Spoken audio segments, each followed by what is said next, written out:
Says I have excellent. There we go. Jeez Louise. All right. Come on.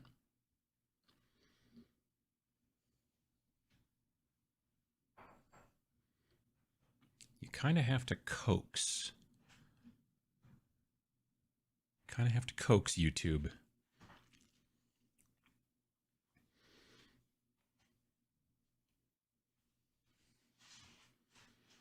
Come on.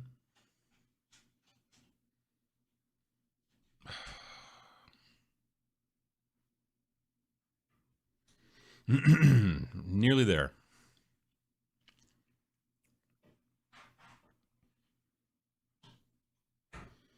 There we go. Okay, now we will pop out the chat.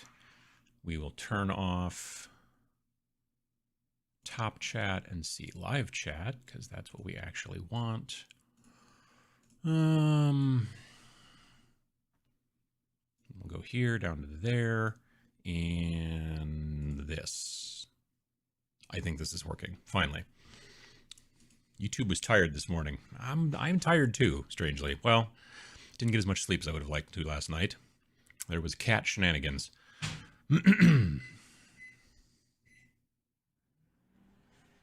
Microwave. Alrighty. Let's see here. Hello from Germany. How you doing? Bartonville, Illinois. Howdy. East Anglia. Good morning from the start of maple syrup season in Ontario. I had no idea. Working on Relic Blade today. The Catacombs of Corral set arrived this week. Sean's minis are the most enjoyable metal minis to paint. They are pretty good. Yep, I've messed with them myself. Have you plugged it in? I have. Good morning from Lexington, Kentucky. No painting today. Supporting the kiddos at a swim meet. Nice. Cloudy Central Scotland. Trying to paint the new Demon Prince now. It's challenging to say the least. Yeah, I picked one of those up from the store, and just because I'm interested in doing something with it, but I don't quite know what yet. Coffee and Tabletop Minions Live. That's good living. Well, there you go. I'm glad to help. Morning from overcast and snowy Ontario, Canada. Spending my morning cleaning printer heads, then finding a replacement dryer heating element. Wow. It's sunny and blue skies today, and I think it's supposed to be, it's supposed to get up into the low 40s, so it's going to get all wet and squishy outside because there was a lot of snow. Let's see here. Listening while moving my painting desk. Greetings from wild and wonderful West Virginia. Nice. VJ Morph, how you doing? Hello from Ireland. Morning from New England. Working on Crisis Protocol. That's pretty cool. Let's see here. Good morning from Sunny Markham. Disappointed to have lost out on ordering even a box of Kazarkin. Yeah, that was surprising as well. I mean, I have a suspicion that, well, actually, I don't know. I assume that they'll keep making those models, but I don't know that for sure. Like, if you look at the website for Soulshackle, as an example, it says, like, no longer available online. With the Kazarkins, I haven't looked yet, but it might just be, like, temporarily not available online, and that usually means they'll make more. It would be dumb of them not to, frankly, because they paid all that money to make the molds, so you would think they would. But, yeah, I think that there's some sort of issue going on over there as far as production right now or something. I don't know. Played my first Kill Team tournament, came in dead last. It was a blast. Well, that's good. Diorama planning in Ireland today after completing a morning of yard work. Hello from Scotland. How you doing? Let me see here. Greetings from Atlanta. Got moved into the new house last week, and the money I'm saving and buying rather than renting has got me back into the hobby table. Yeah, no, that's I can understand that. Sunny out, waiting for it to warm up into the high 40s. Nice. Jason Tick, how you doing? Good morning from Gen Con Hotel Freakout Racine. Nice. Today is the day that Gen Con housing opens up for people to buy through the housing portal for Gen Con. So if you've already purchased a ticket to Gen Con, then they send you a time and they're like, look, this is the earliest that you can call in, or not call in, use the internet. But this is the earliest that you do that so that you can, get yourself a room. So it's kind of like a lottery, sort of. So yeah, it's kind of a thing. but today is the day. And Jason does good work. I'm just saying that. So how you doing? Also recovering from Captain Con 23. That was a 3-day con last weekend. Nice. Hoping to get a new TV before football from Texas. Wow. Good morning from beautiful downtown Baton Rouge, Louisiana, where it is where it's a chilly 67 degrees. Oh my goodness. Got to prime some terrain. I did a lot of airbrush priming yesterday on some upcoming projects. And well, Zenithal Prime, but also some Zenithal highlighting stuff too, which is like more, instead of just black and white, it's like, you know, a color and that kind of stuff. So I spent a decent amount of time in the airbrush room yesterday. So that was fine. Got that stuff out of the way. Good morning from West Bend. How you doing? I honestly think it's a distribution issue rather than a supply issue. Potentially, like they told me, they sent me an email, you know, and they're like, hey, we're sending you a copy of Soulshackle, but it's going to be late because there was a storm and a this and a that and all that kind of stuff, which, you know, there's been all kinds of weird weather going on. So I get that. But yeah, that, it didn't show, it showed up Wednesday, maybe like it showed up sort of pretty late, and it's a big box full of walls mainly. I thought the Soulshackle was what you paid to get across the river Styx. Heyo. Smart aircon installed, smart garage door installed. My house is going to be smarter than me soon. Well, that's not so bad. Hello from Swindon. So annoyed I missed out on the Soulshackle box set. Yeah. Do you have any experience with Wargame exclusive minis? If so, what do you think of their STL files prints? I haven't messed with any of their prints or STL files or anything kind of stuff like that. But their normal, just regular old models like poured resin or whatever I think I bought something from them. I don't remember if I bought something from them or if I bought something from W. Artel or Artel W. It's hard to tell. I bought some, like, back in the day, like, counts as obliterators, because even the new obliterators that they've released, like maybe around pre-pandemic or whatever, they've been ugly since they came up with the concept, in my opinion. I've never liked the look of the obliterators.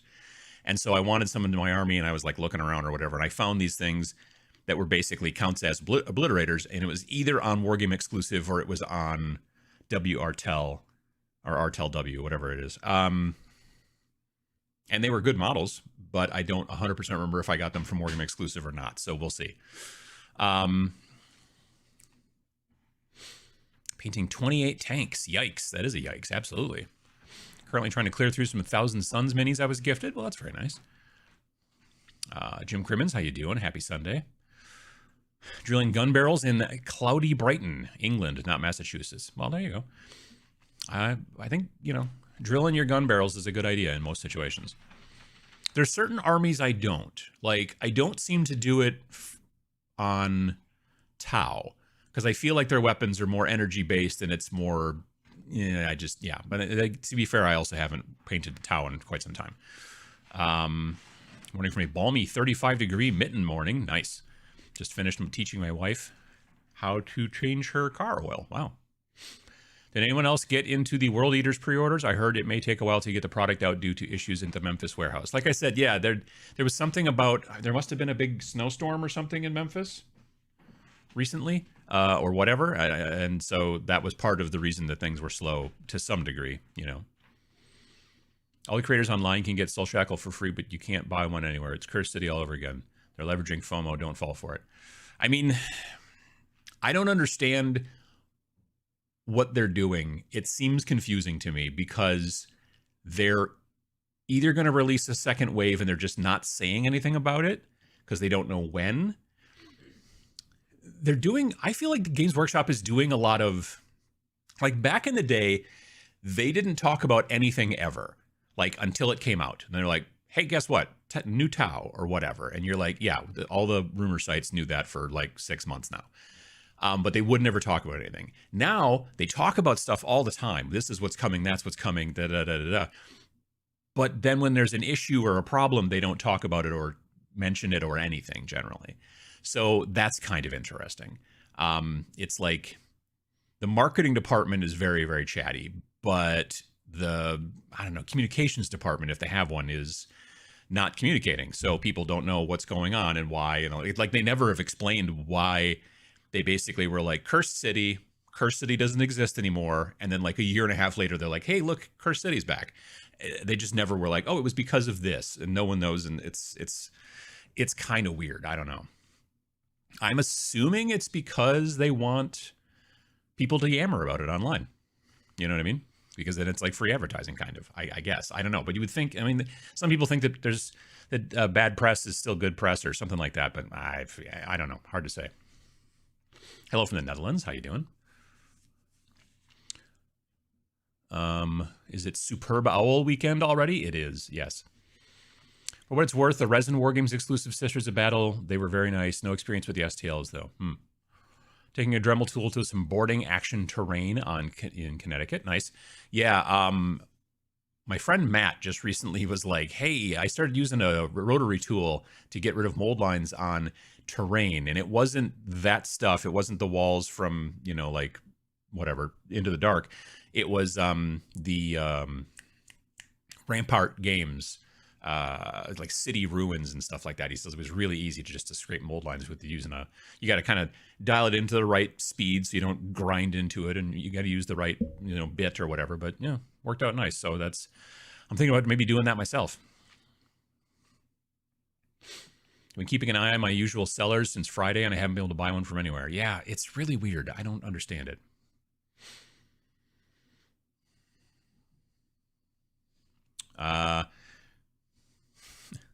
This is what is coming. We only have 200 copies. Yeah, that seems to be the story, except they don't put that second part in there. Can you reminded me of the printed thick cardboard terrain you got? Tinker Turf is the name of the company. Excuse me. Yeah, Tinker Turf. Do you think it will work well as portable terrain for on-the-go skirmish game setup? Yeah, honestly, I would. I mean, because there's parts of it you can glue together, and parts of it you don't have to, so you could kind of fold it down a little bit if you needed to. It's kind of up to you how you want to handle it. But yeah, I mean, and there's certain pieces they make, like huge, like scaffoldings, like industrial stuff. That's probably not particularly portable, but like walls and things like that. Yeah, no, definitely. Good morning from the River Valley area in Arkansas, painting my 7th warband for Warcry. Nice. Game is great. However, I think I enjoy building warbands a little more. Sure. Always been a bit of a closet World Eaters fan. We'll probably pick up a Kill Team or something of them. Nice. I've passed on every Kill Team release so far. Soulshackle will be no different. I've tried the system several times. I just don't enjoy it. Yeah, no, I understand that too. The other thing that's, I think, interesting, and we're starting to find this out, I believe these chickens are coming home to roost to some degree, is that now between Soulshackle and Blood Hunt, which is the Warcry box set that also came out for pre-order the same weekend, which is also, I'm not quite sure why they did that, but anyway, both of them, because we're in this kind of series or season thing now, where they start off with the first book or box that comes with the book and comes with 2 forces and whatever, walls, meat trees, depending on which game it is. Because now every other box that follows for the rest of the year is basically the same terrain with just little variations here and there. Yeah, I don't want to see another meat tree. I got to be honest with you. Like, I'm just not, like, anything else would be cool. I mean, admittedly, there's variations and they're like, oh, here's more bamboo junk and here's a little bit more of this and whatever. But like, I don't know that, like, people don't want to buy all these boxes. Like, if it was different types of terrain in every box, it's still a bit of a theme, but like a little bit more different than just like, here's more of the same stuff with a little bit extra stuff thrown in. I don't think that's working out for them. And I don't know. I mean, I know I wouldn't be interested in buying the same box over and over again. If there's like a cool force inside there, like the Arbites or whatever they're called, I'd look at them, the guys, and go, okay, let's say I want those guys. Cool. I'm just going to wait until after the next box comes out and then they sell the 2 forces separately and buy that, which they're doing anyway, which makes sense. It's smart of them to do that. But yeah, I don't know. It's strange. I think that doing this whole, let's make it go an entire, I think what they're believing is that there are people out there that are like, if I buy every box this season, I'll have an entire 40K board full of walls or meat trees, or, you know, I mean, not a 40K board in that situation. It would be Age of Sigmar board, but I'll have an entire, you know, big game board. And then of course I'll have to start playing the big game because I have so much terrain. And instead I think people are just like going, I don't need any more of that stuff. Thanks. I mean, I don't know. Let me know in the comments what you think. I don't know. I think it's, yeah, I'm not a fan of the way that they're doing it, frankly, but, Soulshackle is still available in German. I wonder what Soulshackle is in German. Because I know like German words can get kind of long. I wonder what it is in German. Just got the Blood Bowl second season rules book Friday. Wish I had enough stuff to play in honor of the Super Bowl. Sure. I haven't bought any Primaris Marines because they don't fit with my regular Marines, and I still have far too many of the old Marines to just forget about them. Sure. Is Warcry easier than standard Age of Sigmar? Oh, yes. Oh, yeah, for sure. Yeah, honestly, Warcry, as far as Games Workshop is concerned, Warcry is probably the only one of their games that I play anymore. Yeah. Is Warcry still being supported? I haven't seen too much about it lately. Or Age of Sigmar, for that matter, just occasional Battle Tome releases. So this is the new box called Blood Hunt, which went on pre-order yesterday. This they sent me some time ago. Well, not maybe like a lot quicker than they sent me the Soulshackle box, and it's because again, this must have come out before the or they had it in the warehouse before the storm came or whatever. But the Soulshackle stuff got messed up by the storm. But yeah, they're still releasing stuff. They're doing the same type of thing where they're releasing, you know, every quarter another box, and like this, it's just more meat trees and bamboo and stuff, possibly for doing bamboozling. I can never get this box open. Come on.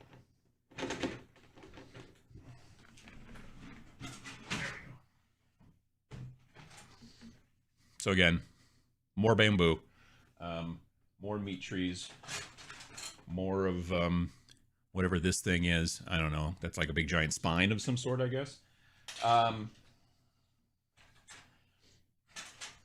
The last box that they did, I liked both of the forces in there. There were the Jade guys and the Lizard dudes, and I liked them both. This box has got two forces in it, and initially off the initial look, I didn't like either of them.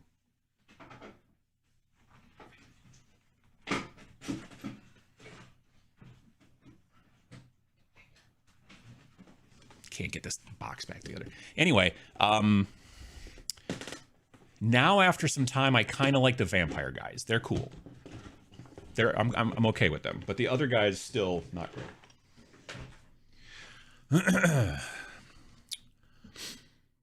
Scalpers all got their hands on the copies, which is good for me. I just needed the rule book, but then they've increased their prices, so I must wait out this release. Yeah. I always thought that they were going to try to fight against scalpers. You would think that they would do that thing where you have to press and hold and all that stuff, but I'm assuming it's still... Yeah, I don't know. I'm not sure what's going on. I don't know why you would scalp this stuff. I guess people buying it and then reselling it, or they just want part of it or whatever. I mean, yeah. Stargrave is one of my projects for this year. 2 crews and a selection of new terrain on the to-do list. Nice.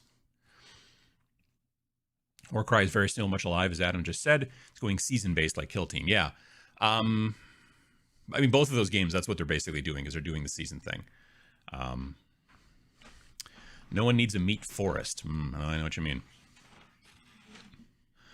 If we don't get more meat trees, where will the chickens going to roost? I don't think that the chickens would be eaten by the meat trees, I'm pretty sure. I think each box should come with a small core rule book for Warcry Kill Team. Each box should be seen as potentially someone's first, and the PDF rules are like a bare bones demo. Yeah, no, I don't disagree. Of course, then the price is going to go up, of course, you know, because they're adding more stuff. So yeah.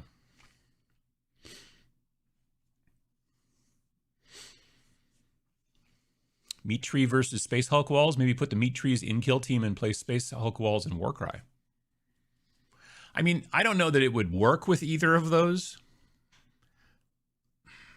Here's my issue with the walls, if I'm going to be honest. It just seems like if you did, and I've watched some battle reports and stuff like that. And it seems like there's just becomes a lot of choke points, which I'm not as interested in as a gameplay style. Like they've added in special rules about this and that and the way that cover works when you're up near a wall and all that kind of stuff and the different bulkheads and whatnot. But yeah, I don't know. Like I said, I don't really play Kill Team this much anymore because I'm not really a fan of the new rules. But when these walls came out initially, I was like, oh, these are super cool. These are very cool. And then I painted some of them and I'm like, yeah, these are fine. But then as I started like thinking about it, I'm like, when the game becomes a maze, then it just isn't, it doesn't seem as tactical. It's just sitting there at a doorway, just waiting for other people to come through or that kind of stuff. And it wasn't my, yeah, I don't know. It was funny because the first box came out right around the time that Space Station Zero came out, which I'm wearing one of my Space Station Zero shirts today. It's the Pirate Crew. But yeah, so, I'm wearing the Rain and Hell hoodie too with the symbols on it and everything like that. It's quite comfy. But when that box set came out, people were like, oh, it's really convenient that you got all these cool walls now for the space station and you could use them in Space Station Zero. And Vince and I were both like, yeah, these walls aren't a good idea for Space Station Zero because it just blocks so much line of sight that it becomes very difficult to play the game. So yeah, it just didn't actually work for us. Let's see here. Seelen Fesselen. Is that Soulshackle in German? That makes sense. Wonder how much money they would make if they sold separately as an option on release, not just the bands, but discount on the rules, etc. if they don't have them. Sure. I mean, one of the things is that the like companies don't like to make lots and lots and lots of SKUs. So SKUs, I don't remember, what does SKU stand for? I don't remember. No one knows. But you know, like when you have like a product and then you're like, this is this, and there's a number next to it, SKU something. So if you come out with a box that's got a bunch of stuff in it, initially, that's one thing. And the stores be like, okay, I know where I can put that on the shelf. But if instead you came out with the box plus all of the parts separately all at the same time when they launched, now you've got like, let's say 10 things you've got to figure out where to put on the shelf and put into your, you know, your point of sale and all that kind of junk, and it becomes a whole thing. And so, yeah, I don't know. Which is the best way to get into Warcry? Which starter? If you can find, I think it's still available too. Whatever the new one is called, Heart of Gur, that's it. And Gur is spelled Ghur, or there are two R's. Anyway, if you can still find Heart of Gur, that comes with the rule book and terrain and 2 forces, and that's a pretty good way to start. If you can still find the original, like at a local shop that just never sold it for some reason, the original Warcry set, which was just called Warcry, and it came with these cool, like kind of dungeony wall, but not walls, but like ruins and whatever the 2 original forces were. I can't even remember anymore. It's been a while, but yeah, that's also a really super cool set too. I really like both of the warbands in that box, but I really don't want meat trees. Yeah, no, I can understand that. Like I said, the corn guys, I don't know, they just don't strike me for some reason. And initially I didn't like the vampire-y dudes, but I'm starting to like the vampire-y dudes more. So there's that. Meat trees and bamboozling sounds like a fun Saturday night. I mean, you know, it depends on what you like, I guess, but sure. I think if you get all the terrain boxes, you get all the parts to a giant monster for Age of Sigmar. I mean, I've seen companies do that stuff before, you know, where they're like, hey, if you buy all of these action figures, each one of them has this extra part, and then you can build a bigger action figure like Voltron or something like that or whatever. And I've always been like, yeah. What killed it for me was the problems people had with the terrain. For the premium you pay, you'd expect that they'd have competent designers model in the correct tolerances win for 3D printing. For Warcry, or sorry, not Warcry, for Kill Team, you're not wrong. Those, like, there's a lot of people who have said, well, everything works fine if you just sand down a whole bunch of parts to it and then the pieces fit together properly and stuff like that. And I'm like, it's expensive stuff that I don't feel like I should have to sand down to make it work, you know, but whatever.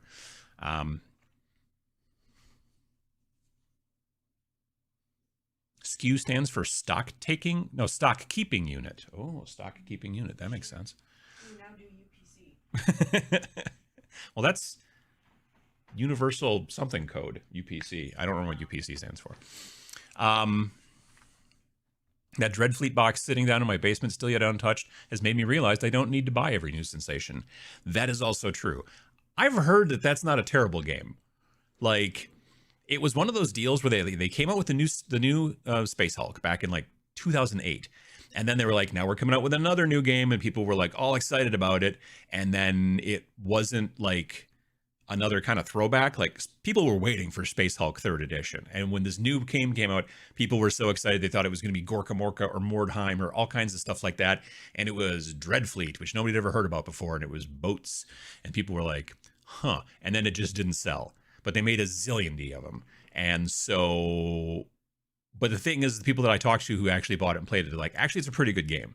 It's actually pretty cool. But there was just something about it. People were expecting Mordheim, Gorka Morka, something else like that, Man of War, anything. And it was a completely different thing. And then people were like, huh.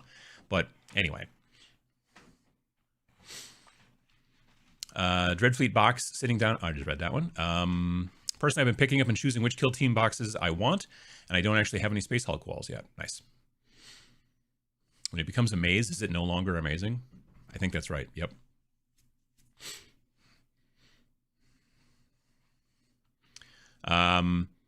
We tried playing Kill Team with my group, and out of 4 players, only 1 liked it. We are sticking to Space Weirdos for the time being. That makes sense. I mean, when you have a group, it's best to play what the group likes as opposed to just what like one person likes. Giving a try to things like that, like, you know, specifically something like, you know, Kill Team, you know, you don't know unless you try it, right? But yeah, if your group's got a thing that they like and then something else comes along, you know, maybe give it a try. But if you don't like it, you prefer to play the other thing, keep doing that.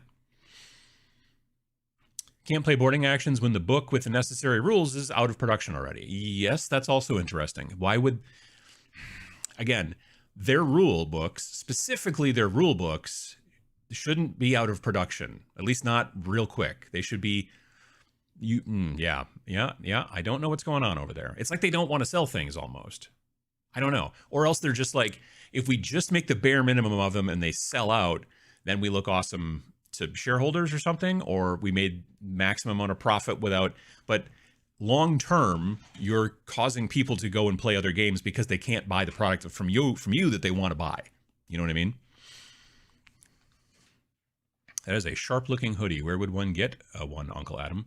Well, I'm glad you asked. If you go here to shop.snarlingbadger.com, you can find all kinds of fun Snarling Badger merchandise from me and Vince. You got Rain and Hell stuff. You got Space Station Zero stuff. You even got Snarling Badger Studios stuff if you want to go down that road. But there's bunches of different shirts for Space Station Zero. So far, I only have a hoodie for Rain and Hell, but I'm working on a design for a Space Station Zero hoodie. It won't be as fancy. Like, it probably won't have the stuff printed on the sleeves and all that. Printed on the sleeves makes it a bit more expensive, so we might dial that back, but we'll see. But yeah, shop.snarlingbadger.com, and you can find all kinds of stuff. Baseball caps.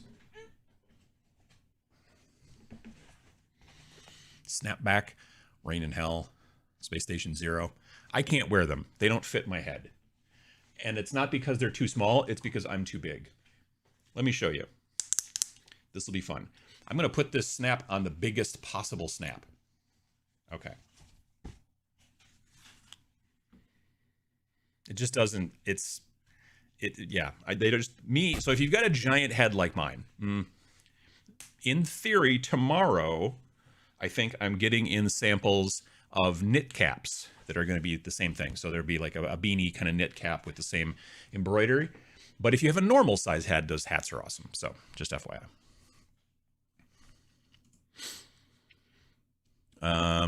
Let's see here. Stochastic kill unit. That's not, it sounds cool, but that's not what it is. Late to the game, but happy in every other Sunday kind of Sunday. Nice. Latest boxes of infantry models from GW go for $65 plus tax over here. For $70 for 10 models is not good value. Apparently, particularly if you don't play any current editions of their games. Yeah, I get that. like that video I did on Friday about Anvil Industry. I was sort of stunned looking at like the like their 10-person squads custom. Like you go through and go, I want these heads and these torsos and these legs, and it's like $35. Yeah, so, but even beyond that, like the new box of Imperial Guard, the new Cadian shock troops, you get 10 guys in that box, or 10 people in that box, for $50, which is only $5 more than buying Ursula Creed by herself, because she's $45.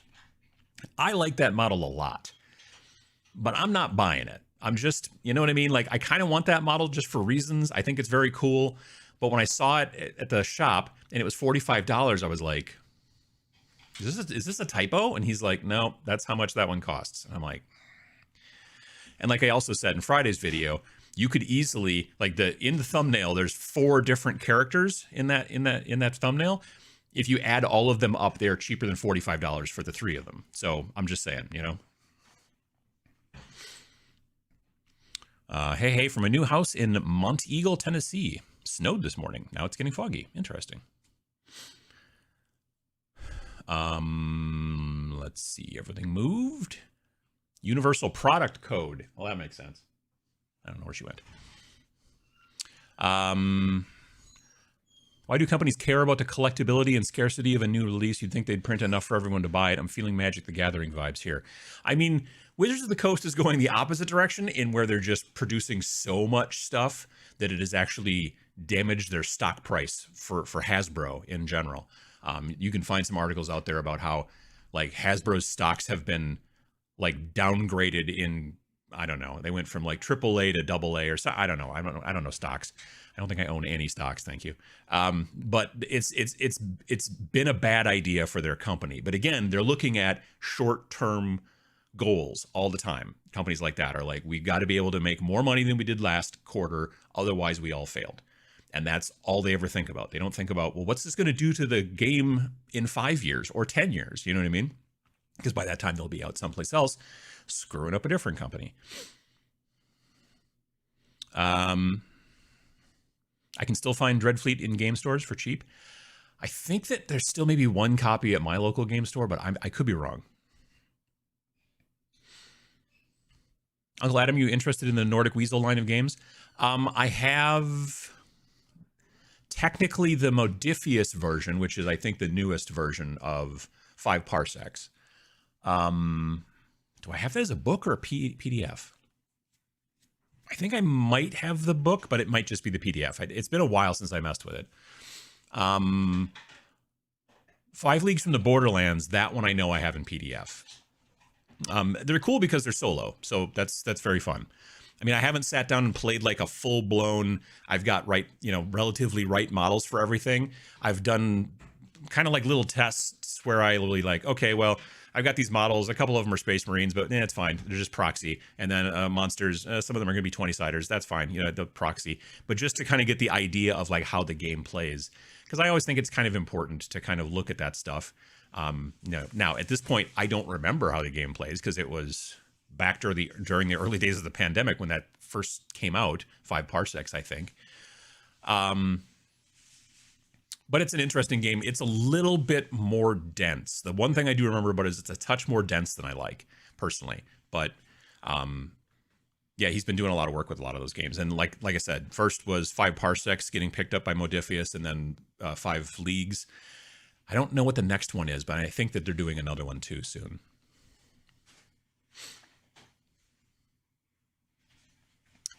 Reading the rule book for Dreadfleet. The game sounds fantastic. I'm looking forward to the day when I can devote the time to it. There's too much in the queue ahead of Dreadfleet. Yeah, I get that.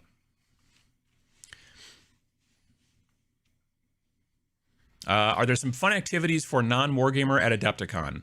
A buddy of mine is tagging along, and I'm afraid he'll be bored.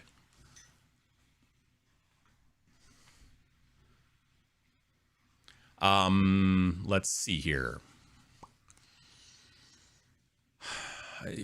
I can't think of anything real great, really, to be fair. Maybe, yeah, I don't know. That's a good question.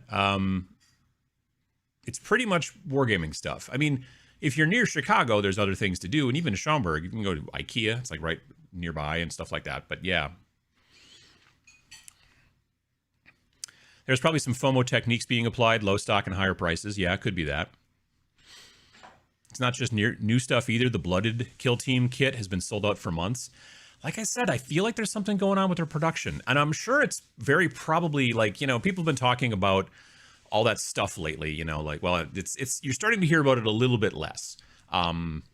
You know, global shipping crisis or all that kind of stuff, or, you know, just problem finding stock and everything. And I get that. So maybe they're just not able to get plastic that they need to inject into the thing, or maybe there's some other problem that's happening with it's taking longer to get molds done. I would assume they're making the molds in-house, but maybe they're not. I don't know. Yeah, I don't know what it is, but you're right. Stock levels have been down. And I think there's also a potential reason here too, is that maybe they're just like looking at it like, well, we don't want to make too much stuff because then we end up sitting on it. And that's a whole thing. So they're just underdoing everything. And then we'll go, okay, well, that's sold out. So we'll just make some more down the road, I guess, or I don't know, whatever. And it's just, I don't know. As a person who wants to get things, you're like, hey, I want to get this. And then, you know, that time passes and then you're not interested. And so I don't know. It'll be real interesting to see what happens long term. I mean, there was an article that just came out this week, I think on Thursday or Friday, from this industry website called ICV2. So it's I, like, you know, letter I, and C, letter C, like cargo, V as in Victor, and the number 2.com. And they had an article just recently about how sales are flat of GW in North America right now. There's still a profit. They're not like losing money, but the line's not going up. You know what I mean, necessarily? So, or at least not very much. And that's different than it has been over the last several years. So it was an interesting article about like what's going on there and what's going on. And I think a lot of it, frankly, is pricing for sure. There's people that are just like, I'm not buying that now. I mean, I have $45. I could buy Ursula Creed, but I'm just like, no, I'm not going to do that, you know? So.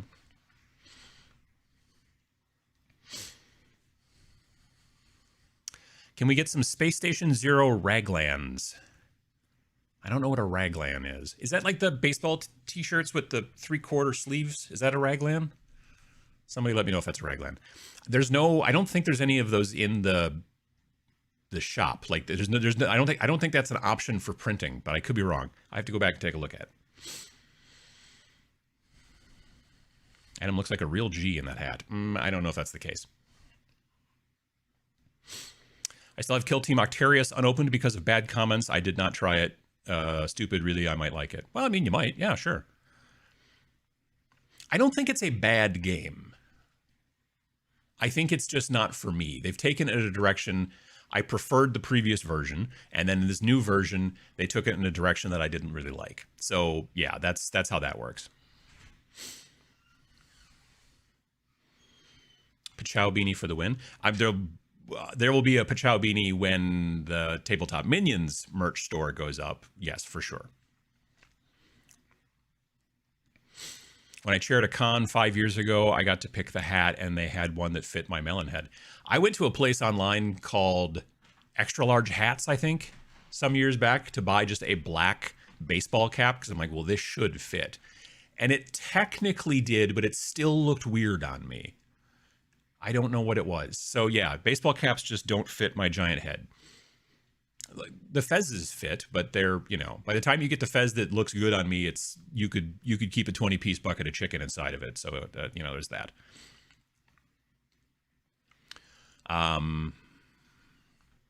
Everything kind of moved. Let's see here.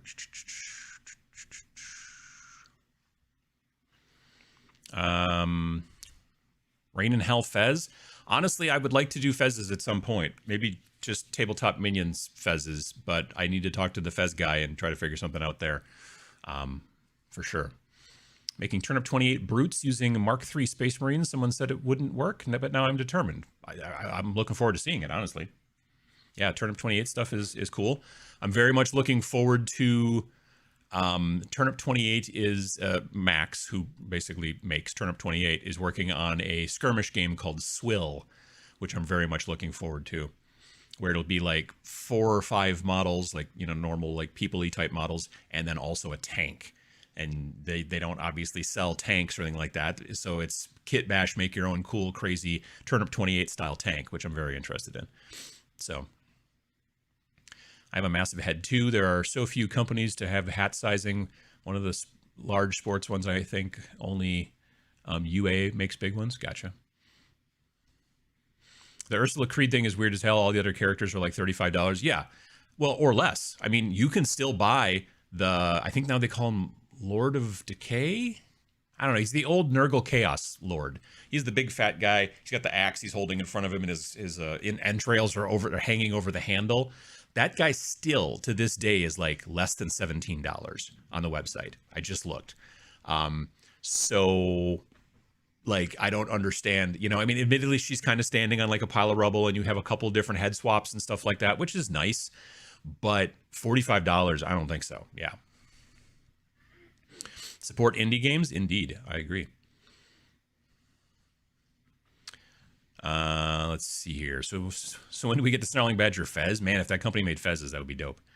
The t-shirt you had on the Friday video, the white one with the brown and tan design on it, is that from Space Station Zero? Yep, that is the, it's technically orange, but it's kind of a muted orange. But yeah, those, that is the science crew. So if you've read Space Station Zero, when we go through and talk about each of the different types of ships that could show up at Space Station Zero, there's, let's see if I can get them all. Science, exploration, pirate, shipping, war, and medical. Yep, got them. So that's kind of like your faction in the game.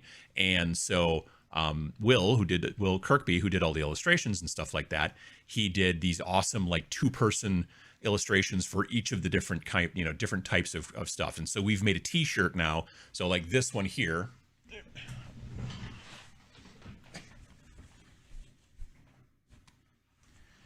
that's the pirate crew. And then there's one for all of the other crews as well. Plus there's also a yellow one, which just has that character that people have started calling Rat Daddy, who has got like a rat kind of head, but he's a biped, and he's holding what looks kind of like an assault rifle, but then he also has these kind of robot arms on his back that are also holding like what looks like a big bolt gun, like a heavy bolter almost. And so that's another one as well. But there's all kinds of stuff on there. Again, if you're interested, you could go to shop.snarlingbadger.com for all of your Snarling Badger Studios wearables. There you go. Let's see here. Mediocre Hobbies. Just wanted to say hello. Big fan. Well, how you doing? I really dug that Anvil Industries video that Ninja did a video about broken anvil, and I amused all there's a lot of anvils. Well, because it's like, you know, you're making miniatures on a forge. That's how miniatures are made these days, right? You have to catch shenanigans. You have to get a bunch of fire, and then you have to, you know, melt a bunch of plastic. I'm not really good at that stuff, so I don't know how it works. But I wonder if everyone still thinks Shatterpoint and Marvel Crisis Protocol are too expensive looking at GW's recent tactics. So the price for the Shatterpoint, so that's the new Star Wars skirmishy game from AMG, Atomic Mass Games. It'll be coming out. Is it coming out? It's coming out soonish, I think. Anyway, I think they're going to have demos at Adepticon. I swear I heard that someplace. Anyway, it's going to have 16 models in it and some terrain and then the rules and blah, blah, blah, and all that junk, and dice and whatever. Because, you know, they're going to use custom dice. I think it's supposed to be $165 American. So honestly, yeah, that's not a terrible price for what you're getting, I guess. I'm just not interested in playing that game. I don't know why. I kind of know why. I don't like the scale. That's part of the problem. I kind of don't like the sculpts, honestly. There's something about them. I can't put my finger on it, but I just sort of don't like the sculpts. Also, the entire game is all, at least so far, is all prequel. So it's all, you know, droids and clone troopers and General Kenobi and all that kind of stuff. And I don't know why, but I'm just not particularly interested in I'm not interested in playing in that thing. Like for Star Wars Legion, I prefer the, Stormtroopers and Hoth and, the Rebel, all that kind of stuff. That's more my jam, I guess.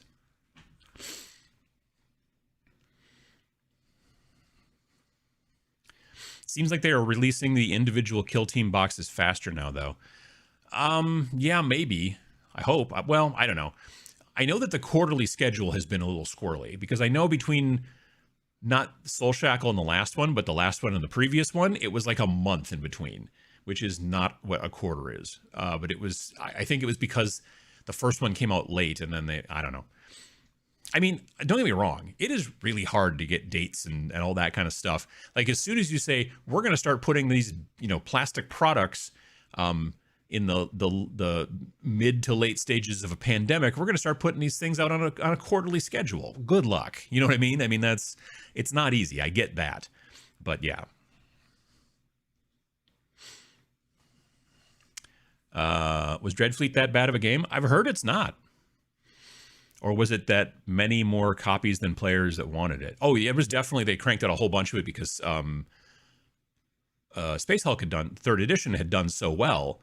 And then they're like, hey, this new game's coming out. And people are going to really dig it. And people were like thinking, they were hearing this new game is coming out, but they were thinking, just like Space Hulk, it was going to be another redo of a beloved, project. Like, again, like I said, Gorka Morka or Man of War or, Mordheim.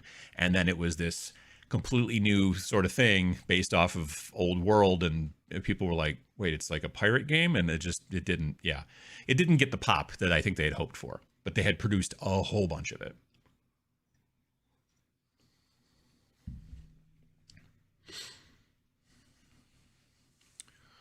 Whoop, everything moved. Emily, how you doing? Happy Sunday, my friend. 1.5 months until we can hang in person. Indeed. Good old AdeptCon is closer than I might think. I would buy Snarling Badger merch, but I have been perpetually described as a big boy. So very little merch in my size. I think most of the shirts go in up to 3X, I think. I'm not sure about the hoodies, but I think most of the shirts go up to 3X. So just getting into my first, pots of GW technical paints. Is Stirland mud supposed to smell like death? Probably, yeah. Other than contrast paints and shades, aka washes, I generally don't use a lot of GW paints anymore, so I don't know a lot about...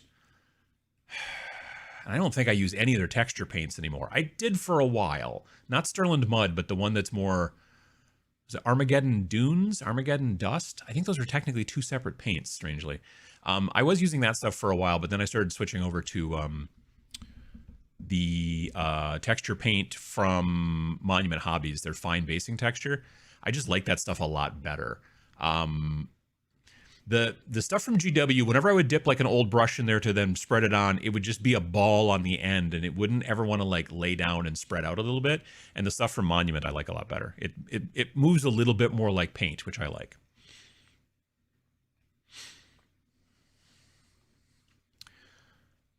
Mentioning Dreadfleet reminds me of Silent Death. Anyone ever play that game?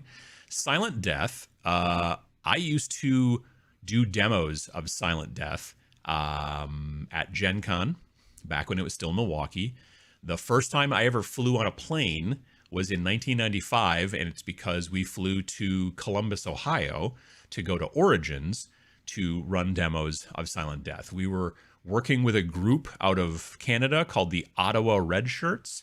And it was 3 of us from Wisconsin, and we were like the Wisconsin chapter, basically. And we would come and help them out and run Silent Death from Iron Crown Enterprises. It was a spaceship combat game. My good friend Peter still runs Silent Death at TMX. Ooh, by the way, TMX button. There we go. I made a new thingy, so now I don't have to write on the screen. Though, if I want to, I can still write on the screen, I think. Give myself an eyebrow. Angry. But yeah, so the TMX is coming up, Tabletop Minions Expo, June 3rd and 4th, 2023 in Oshkosh, Wisconsin. You can go to tabletopminions.org/TMX. I guess I got to put a shadow behind that or something, so it's hard to read. I'll move my hand. There we go. But yeah, so that's coming up soon. And if you're interested in trying out Silent Death, which is an old game from the 90s just about, you could check it out there. GW prices really make me miss Dust 1947. The kits were so cheap in comparison and the rules were so quick to learn. Since everything went out of print, prices have skyrocketed. That makes sense, yeah.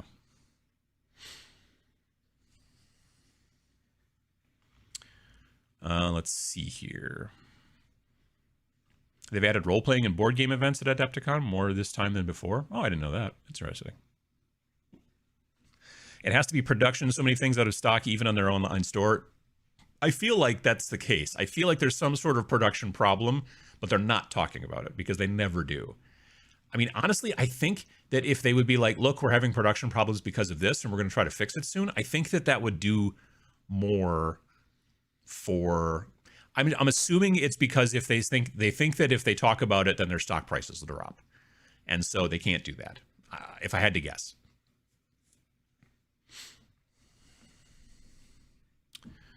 Let's see here. Maybe they aren't producing as much stuff due to people saying they want stuff and then not buying it when it's available. The GW stores can't carry most units in an army in store anymore. Well, I mean, the GW stores, yeah, because they're so small, they can't carry a lot of stuff, as it turns out. But yeah. Biggest concern with the price increases is pricing kids out of the hobby. Well, just people trying to get into the hobby in general. Yeah, there's a lot of folks that are looking at the hobby because to a lot of folks, Games Workshop is what they first hear of when they hear about the hobby. They hear about Space Marines and the yada yada, all that kind of stuff. And they're like, oh, that sounds cool. And then they go into a store that sells that stuff and they see the prices and they go, huh, I think I'm going to stick with video games or, you know, whatever, you know, drugs would be cheaper. I've been saying that for a while. So yeah, that it isn't good for the overall hobby for them to keep raising prices like that. It's not just, oh, it's not good for them or it's not, you know, what it's when people come into the hobby, that's what they see very frequently. The first thing, kind of just like with role playing, you get into role playing games, probably the first thing you're going to play is Dungeons and Dragons because it's the big thing you see on TV. You know, they're talking about it on that show with the nerds in the apartment, Big Bang Theory. You know, I mean, like all kinds of stuff like that. You just hear about it all over the place. And then you're like, well, there's no other role-playing game. Like, basically what happens is that Dungeons and Dragons equals role-playing to a lot of people's minds. And Warhammer equals miniature games to a lot of people's minds. And so that's one of the things that I try to do on this channel is I'll talk about the GW stuff for sure, because new people coming into the hobby, that's what they hear about. But I also talk about stuff that's indie, like Anvil Industries this past Friday, and you know, Space Weirdos and Stargrave. I mean, Stargrave's not even that indie. Like, Osprey's a good sized company, but still, to be fair, it seems like in tabletop wargaming, it seems like anything that's not Games Workshop is indie. Like Mantic is indie, you know, like Privateer Press is indie. Like anything that's not, you know, the biggest dog by far these days seems to be indie. That's not technically true. You know, you look at something like, you know, Atomic Mass Games is owned by Asmodee, which is now owned by Embracer Group, which is some multi-billion-dollar company far bigger than Games Workshop, I'm pretty sure. So that's not particularly indie either, but still. They also, within our kind of like realm, they're still much smaller than Games Workshop in that situation.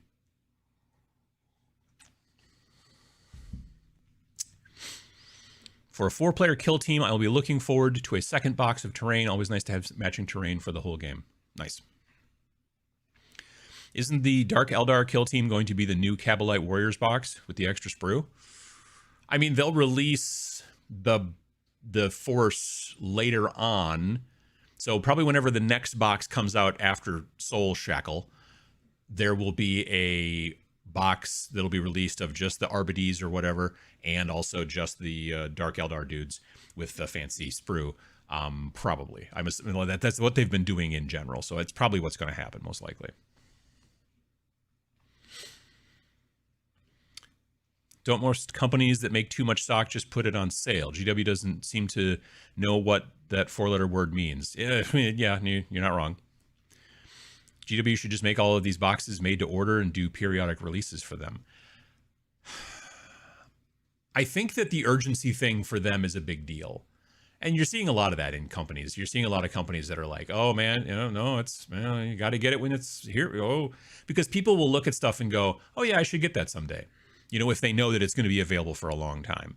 But I got to be honest, like, Vince and I kind of talk about that. We don't have a problem with that. If you find out about Reign in Hell 6 years after it comes out, but you can still just go to the website and buy it and get a printed copy sent to your house, like boom. We don't see that as being bad. We're not like, oh, we've only got this many copies, or oh, it's a Kickstarter and it ends on this day or whatever. No, we just are like, put it out there, let people buy, and we'll just keep making more. I think that's part of the problem maybe sometimes too. I think we solve it by just keep making stuff. You know what I mean? We're not like constantly like, oh, you got to buy this, you got to buy this, you got to buy this. We're like, here's an option, here's another option, here's another option. Like, our next game is coming out this late springish. And so, and then we'll do another one next year and another one next year. And that's just the plan. But it's not like, well, there's an expansion, here's a new edition. It's each of them is a different game. So if you didn't like Reign in Hell because you're, I don't know, frightened of demons or whatever, well, then maybe you like Space Station Zero. And if you don't like, you're frightened of space stations, well, then maybe you like the next game, and if it's not that, then the next game or whatever. And so, but maybe you like multiples or whatever. That's fine too. So I don't know.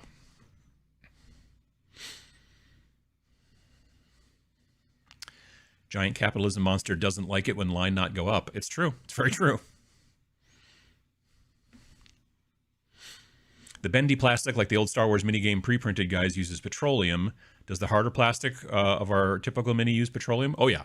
Yeah. I don't think any companies have started trying to use, because you can make plastics out of, like, corn. My wife used to have a cell phone that was made out of corn. I mean, it wasn't, directly made out of corn, but it was made out of a plastic that was bio-based. It was corn-based and not petroleum-based. That was like the selling point or whatever. So I know you can do it. I'm sure it's probably more expensive or more difficult or whatever, but eventually we'll run out of petroleum, I assume, and then you'll have to, have, then the corn berserkers will really be corn berserkers at that point.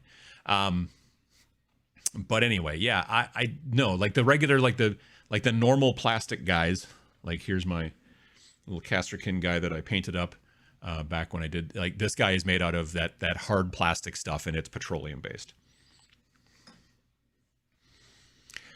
3D printer resin. I'm assuming that might be made out of, I don't know if that stuff is made out of petroleum or not. I'm assuming it is, but I don't know that for sure. Someone who is smarter than I here in the comments will hopefully let us know. It was funny when GW announced their price hike this week and put out that article, and they were like, oh, it's an average of about 6%. You're like, yeah, that is an average, all right, I guess. Of course, there are certain things in the Necromunda line that are going up 22%. That's crazy, because that stuff's expensive already. Anyway, it was really fun. It was funny because Rob, the Honest Wargamer, he responded to that tweet by saying, and strangely, 3D printing resin is the price is going down. So that's also interesting. Let's see here. My son asked, what's your favorite model you've ever put together? That's a good question. I'm not a huge fan of building. Like, I do it because that's how you get to the next stage, but I'm not like I know people who build and don't paint. They're just like, no, I just like to build and it's fun, and then they like do kit bashing and stuff like that. But they don't paint. They don't really play either, but they just like having the built models, and that's fine. Different strokes and whatnot. I'm trying to think what I really enjoyed building. I can tell you some models I didn't enjoy building, but I can't think of any off the top of my head where I'm like, wow, that was really fun. To build. That's a good question.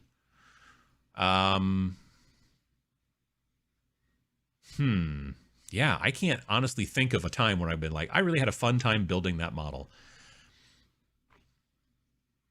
There have been some that have maybe gone together easier than others, I guess. The Death Core of Krieg guys that came in the Octarius box, they went together pretty easily. But they're also a little bit kind of monopose, so there's not like a lot of movement. For a hot second, I thought that the new Necrons that came out in the Indominus box were going to be easier to build than the old Necrons, and they kind of weren't. They were just harder in a different way, so that was not helpful. But yeah. Price is definitely an issue. I was recently looking forward to getting that Necromunda truck until I found out it was like $100. Yep. Quarter sleeve is a raglan. I see. Okay. First, how the sleeve is joined to the body at a 45-degree angle. I'll have to look into that. So what happened to the Soulshackle stock? That's hard to say. I don't know. No one does, and they won't tell us. But boy, it's gone. Boy, I was really far behind. I apologize. Let's see here. Snarling Anvil. There you go. Just a quick check-in before I run off to the Royal Ontario Museum. Hope you're having a great Sunday. Well, you too. Let me get the shop squared away, send me measurements, and I'll forge you a helmet to wear. I don't know what that means. A helmet? Like a helmet? I should be okay, I think. I don't see myself getting in any battles, hopefully. A Rain in Hell top hat would be incredible. I don't even know where I would get top hats made these days. I don't even know if that's a thing. Love that you have a Fez guy. I mean, I don't have a Fez guy. I have purchased Fezes in the past from a company called Fezorama. And they will do custom Fezes. And at Gen Con, I have talked to the owner of the company about potentially like what would I need to do a thing. And we've talked about it, but then COVID and all that kind of stuff. So I haven't seen him in probably 3 years now. He was not at he wasn't at Gen Con this year because his wife, who's also his business partner, is, I think, ill. I think she's maybe fighting cancer. So I don't know if they're going to be at Gen Con this year, but they weren't last year because of that. So like if I was to talk to somebody about a Fez, it would only be them because they make great Fezes. And like I said, I own a bunch of them. So, and they make them big enough for my head too.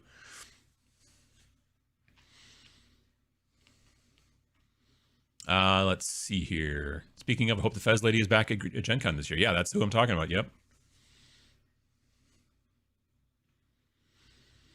Never realized until Adam just said that, but a Fez is basically an upside down KFC bucket with a tassel on the top. Sure, yeah. Rain in Hell Fez with horns on the side. I don't know if they could do that. Lord of Plagues. Yep, I'm way behind. Even recommendations or comments regarding any of Firefight, Maelstrom's Edge, Next War, or Full Spectrum Dominance? I've heard of 3 of those. I don't think I've heard of Next War. I believe I own a copy of Maelstrom's Edge. Like when they did their original Kickstarter way back in the day, I did that. Firefight's the one from Mantic. The scale on Firefight, and I don't mean the scale like the height, but I mean like the number of models you need for it, is not what I'm looking for. And Full Spectrum Dominance I've heard of, but I don't know anything about it. Just a quick check-in. I read that one already. If they canceled the price hike and lowered prices 10 to 15%, wouldn't they make more money if people can afford it? Long-term, probably for sure. But short-term is all they think about because they're a corporation. That's just the way it works. Putting my unopened Kill Team box sets up on eBay. I've just ordered Space Station Zero instead. Well, I appreciate that. The second part, the first part, that's an option for sure. I just want models that are reasonably priced and as a starting point to explore some of the creative possibilities that indie skirmish games provide. I would tell you honestly to take a look at Anvil Industry. Like they make some really cool stuff. I like their stuff a lot. Star Wars Shatterpoint releases in June. Gotcha. Like I said, I think that there's going to be demos though at Adepticon. I swear they said that in the thing, but I could be wrong. I watched a live stream at one point when they were doing an unboxing. JP Got Rockets, how you doing? Tired of restrictive settings and lore, tired of endless rule revisions and band-aids, tired of being soaked for my hobby dollars. Yeah, I understand it. I don't know, you still can't get the new Kasserkin models. I mean, there was they were available yesterday, and then they sold out. So again, it seems like there's a production issue. I have a suspicion they'll come back. But again, I haven't looked on the website, because if the website says no longer available online, that usually means we don't have any more and we're not going to make any more, which is what you see with the big boxes. But if it says temporarily out of stock online, that usually means we're out right now, but we're going to bring it back. Usually. Any advice on getting playgroups to play non-GW games? Been trying to get people to play games like Rain and Hell and other mini-agnostic games, but all they want to do is play 40K. Some people just don't want to play anything else. Some people you just can't reach. They'll just be like, nope, I only play this. And you're like, okay, well, that's fine. But sometimes you can get somebody from the group to start. And to be perfectly frank, sometimes it's peer pressure a little bit. Like if you've got, let's say, a group of 6 people that you play with, including yourself, let's say, and you go through and you get 3 of them and they're like, no, I'm not playing that. I'm only playing this. If you can start to convince some of the others, though, if you can get one of them to flip and start playing, and then maybe another one to flip, if the other ones, if they see that the part of the group is starting to play this other game as well, then they might be like, okay, well, now I'm slightly more interested. If it's just like one crazy person who's like, hey, you should play this game, then they're like, well, no, crazy person, I'm not going to do that. But if it's a situation where they're like, maybe the wind is changing here a little bit, then sometimes that helps. But yeah, honestly, even if you can only find one in your group who wants to play, at least that's something. That's something. So yeah, the easiest way to do it, I've always found, is to basically build and paint 2 small forces, which in a game like Rain and Hell is not that hard because the cabals are max size 10, really. So yeah, you build yourself 2, and then you just say, hey, which one of these 2 forces do you want to try out? And then we'll play, and then just do a demo and stuff like that. And you just keep doing that till it hits, hopefully. And sometimes it doesn't ever, but you can always, if you don't try, it certainly won't,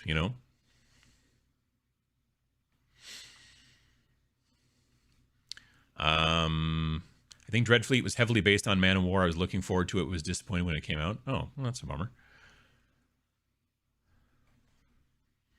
Do you know any sites that sell individual mini STL files, or do they all sell army bundles like Raging Heroes do? Go to myminifactory.com. myminifactory.com. There will be bundles on there, but there will also be single models as well.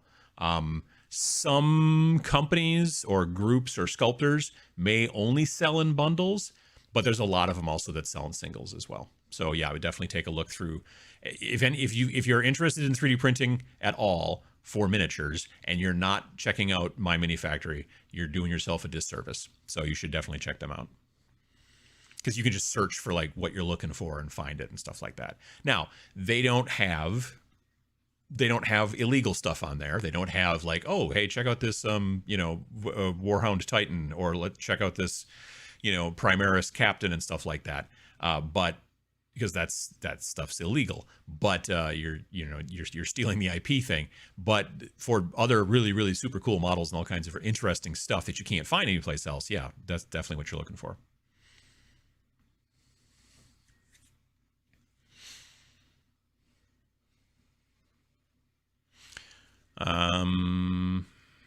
Unfortunately not going to Adepticon. Already booked for a local con the same weekend. What can I say? I'm a popular guy, especially since I run paint and takes like yesterday.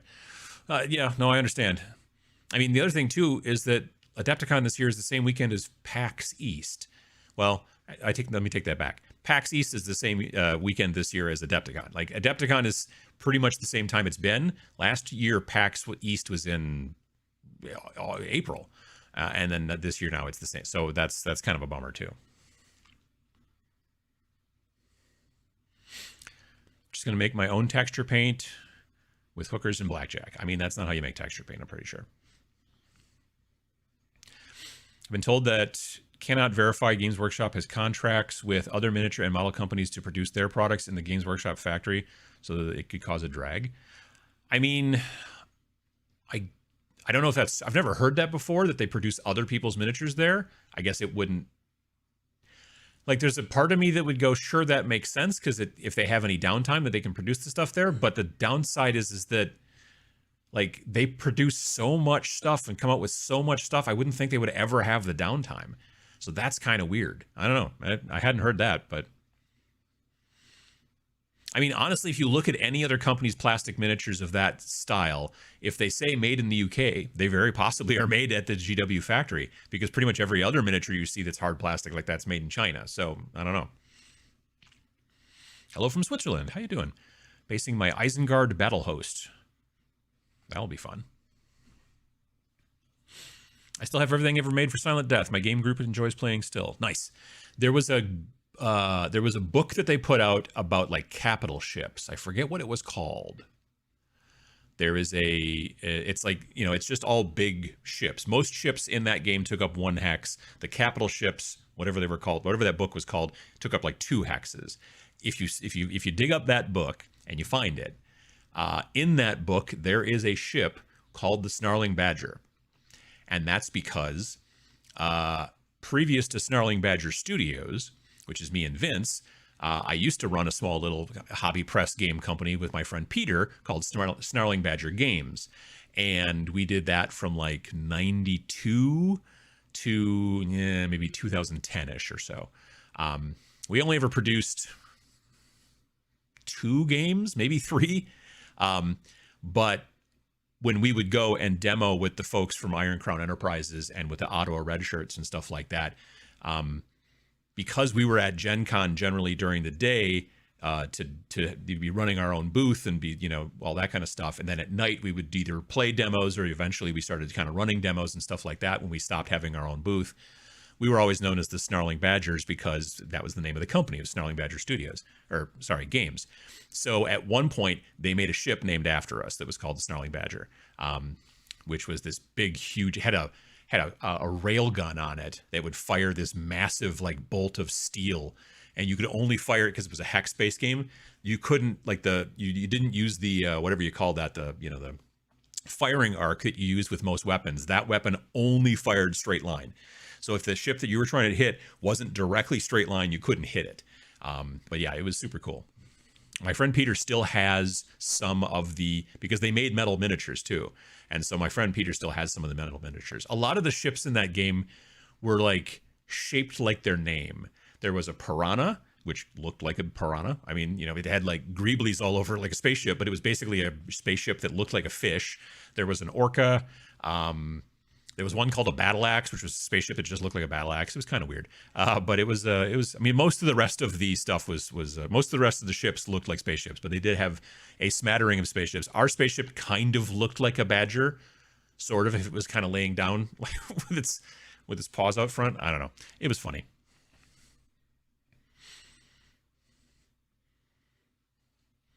Do they produce in the UK? They do.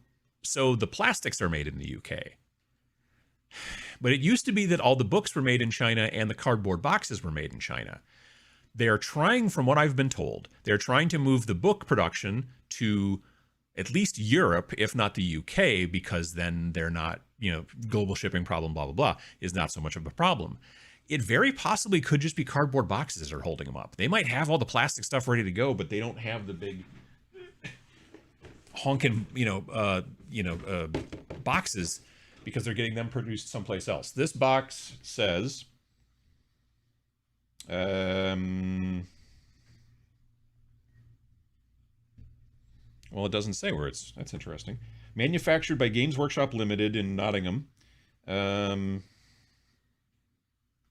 says made in the UK on it, right by my thumb, right there. So there's that, but I think the boxes, I could be wrong, but last I heard the boxes were still being made overseas.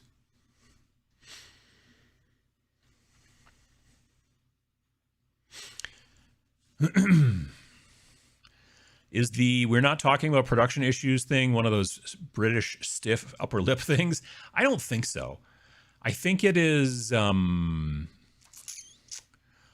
if anything, I think it's more of a like, we don't talk about problems like that because then it messes with stock price, maybe. I could be wrong, but Lord knows I'm not a businessman.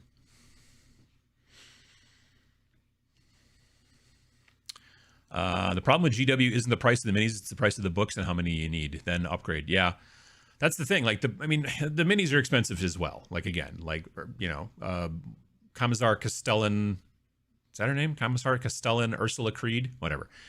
That's $45 is too much for that model, just full stop.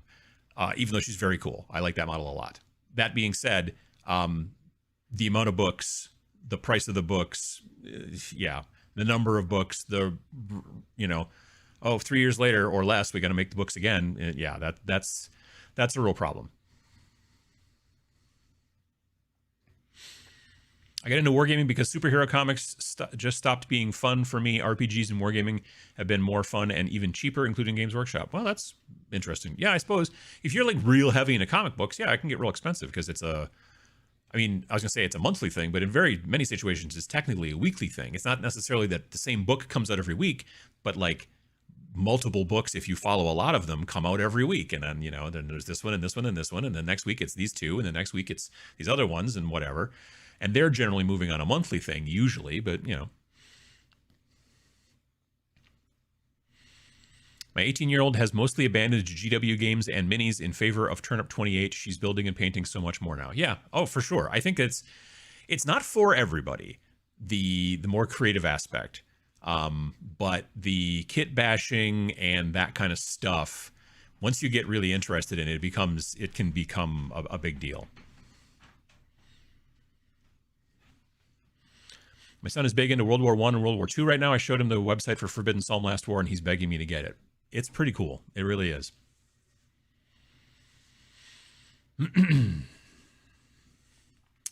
I'd be happy to play Kill Team, but I'll never shell out $105 for 2 paperback books that then need to be corrected with GW's magazine. Just not worth it. I agree. Like the fact that compendium was what, 50 or 60 bucks?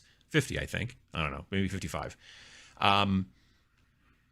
And then like they're like, oh, well, here's the actual really cool ones. Like you could play this version, which no one wanted to play that version because the kill teams that were in the compendium were all really super dull. So then you're like, well, but if you buy this particular episode or issue of White Dwarf, it's got a cool loadout build, whatever, for Adeptus Mechanicus or whatever, and then that one's the one you should use. I'm like, well, then why did I pay for this other one over here? You know what I mean? Yeah.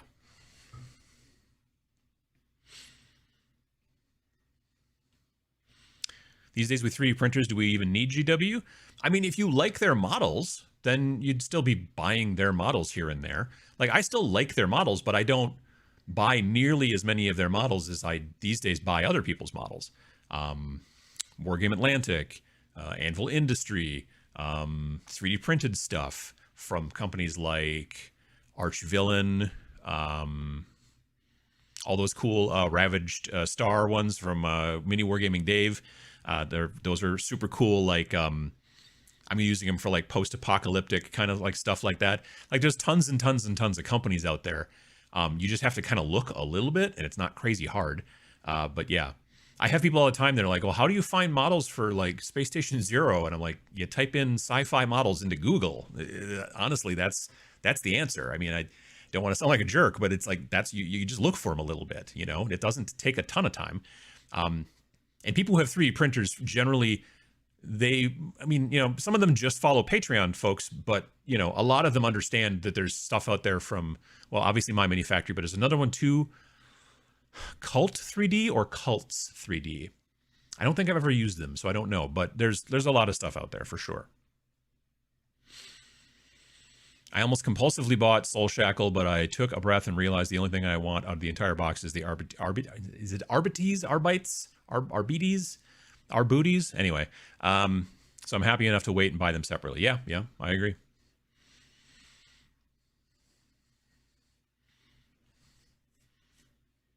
I've said it before, I'm into a ton of games, don't play any 40K stuff, but love all the indie stuff, especially model agnostic. Yeah, I like model agnostic stuff because then I get to use the models that I want for the game that I want. I like that a lot. Star Wars Shatterpoint is running around 130 bucks. I feel it is a fair price for what's in the box. I swear they said 165 in the live stream that I was watching. Because it comes with terrain too. I mean, there's like a decent amount of stuff in there. Like I said, I think it's 16 models and some terrain. And of course, dice and all that jazz. The rulers and such as well. That those folks are so interested in. But I thought it was 165. Any recommendations between Firefight, Maelstrom's Edge, Next War, or Full Spectrum Anonymous? Nope. If wargame companies would keep an edition and rules for longer, wouldn't they sell more models and dice? I would think so, but I have to assume that these companies, I would hope I would hope these companies have run the numbers and have realized in some situations, the biggest ones, again, like Games Workshop, I have to assume that the reason is that having a 3-year cycle on their biggest games gives them the opportunity every year to make more money than the last year. Like if you look at it, like this summer, 2023, this summer will be 10th edition 40K. I'm sure of it. They haven't said, I don't think, that, yeah, it's coming this summer, but I'm sure it's coming this summer because 9th edition was 2020. So it's 3 years. So they'll do that so that this is a big summer, and then they can look and go, look how much more money we made in 2023 than we made in 2022. I mean, come on, man. I'm like, awesome. Pat on the back. And then next year, 2024, will be a new version of Kill Team, because the current version of Kill Team came out in 2021. And then also Age of Sigmar 4, edition 4, 4.0, whatever you want to call it, that'll come out as well. And then those two things together will hopefully it'll try. I mean, I don't know that in 2021, when AOS 3 and Kill Team came out that summer, if they beat 9th edition and Indominus the previous summer. I'm sure they probably didn't. Indominus went completely ham. Like it sold... They were absolutely stunned, from what I've been told, by how much it sold. It sold like crazy. As my friend Phil says, it sold like wild cakes, which is taking, like wildfire and hot cakes and putting it together and making wild cakes, which is, I don't know, it's sort of funny. Anyway, so yeah, they're going to keep that schedule. Like, again, I think it would be smarter for them to do a 5-year schedule, but again, I'm not a big business person or whatever. So there you go. Could you tell us anything we don't know about the next game? Well, it is near future, asymmetrical, solo, co-op, also versus skirmish. So near future means it's not sci-fi, but it's also not like modern, and it's not, fantasy or whatever. So it's like a little bit in the future, a little tiny bit. Near future is very frequently what that kind of thing is called. Asymmetrical is like, it's not asymmetrical in values.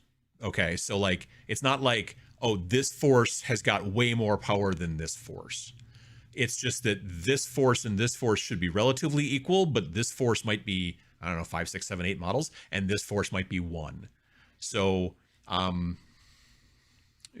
good example of a game like that, if you've ever played Steve Jackson games, like I think initial first game was called Ogre, and it was basically an army of like hovercrafts and all kinds of vehicles and stuff like that, super sci-fi crazy stuff, like ground vehicles going up to battle against a single giant tank run by a cybernetic AI, and the tank's the size of a city block, and that's the Ogre. So one person played the Ogre and one person played all of the rest of the stuff trying to kill the Ogre. That's like an asymmetrical game. So there's not vehicles or anything in this game, but it's kind of got a bit of that vibe to it. So, but there you go.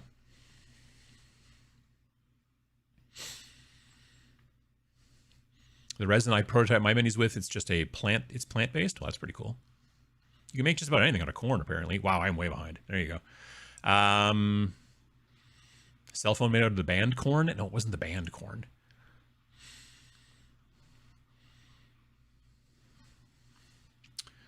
PLA is usually corn or soy based. PLA, that's a type of the filament, right? I believe so, yeah.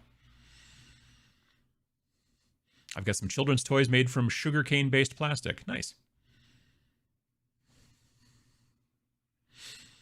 I have a coffee cup made out of the husks and grounds of coffee. Well, that's interesting.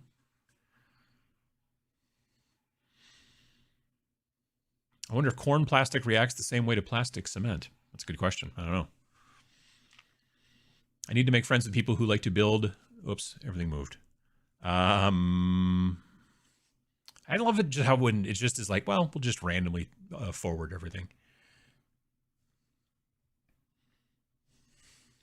Anyway, all right. Are you sure you're not getting chicken buckets covered in fez material? I don't think so. They're squishier than that. Are 28 millimeter and 32 millimeter minis compatible? Basically the same thing, or is it more complicated than that? Oh, they're basically the same thing. I mean, they're not, but they're compatible enough generally.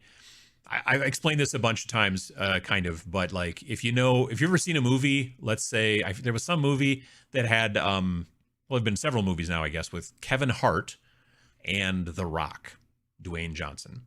They are technically the same scale because they live in the same, existence, but they don't look like they're the same scale, do they? If you see them standing next to each other, Kevin Hart's like 5'2", and I don't know how big The Rock is, but he's very, very big. So having two models that stand next to each other and are not exactly the same height, that's what's called the world. Like my wife and I are very different heights, and that's just the way it works, but we are technically the same scale. So having two models that are like, one model's like taller than the other, not a big deal, because sometimes people are tall or shorter or whatever. You get to a point where all of a sudden then it becomes like, if you had a 25 to 28 millimeter model standing next to like, I don't know, a 54 millimeter model, then you're like, well, that doesn't look, that guy doesn't even come up to his waist. That's weird. So there's a point, but between 28 and 32, not a problem at all. Easily you can mix those together. Same with the terrain too. If it's like, oh, this is 32 millimeter terrain, 28 millimeter people, not a problem.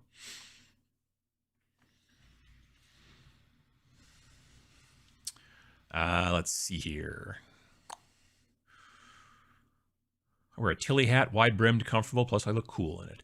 I have a Tilly hat as well. I don't look cool in it, I don't think, but it keeps the sun off my head when I mow the lawn and stuff like that. So I pretty much only wear it when I mow the lawn. It's my lawn mowing hat, but I've had it for years.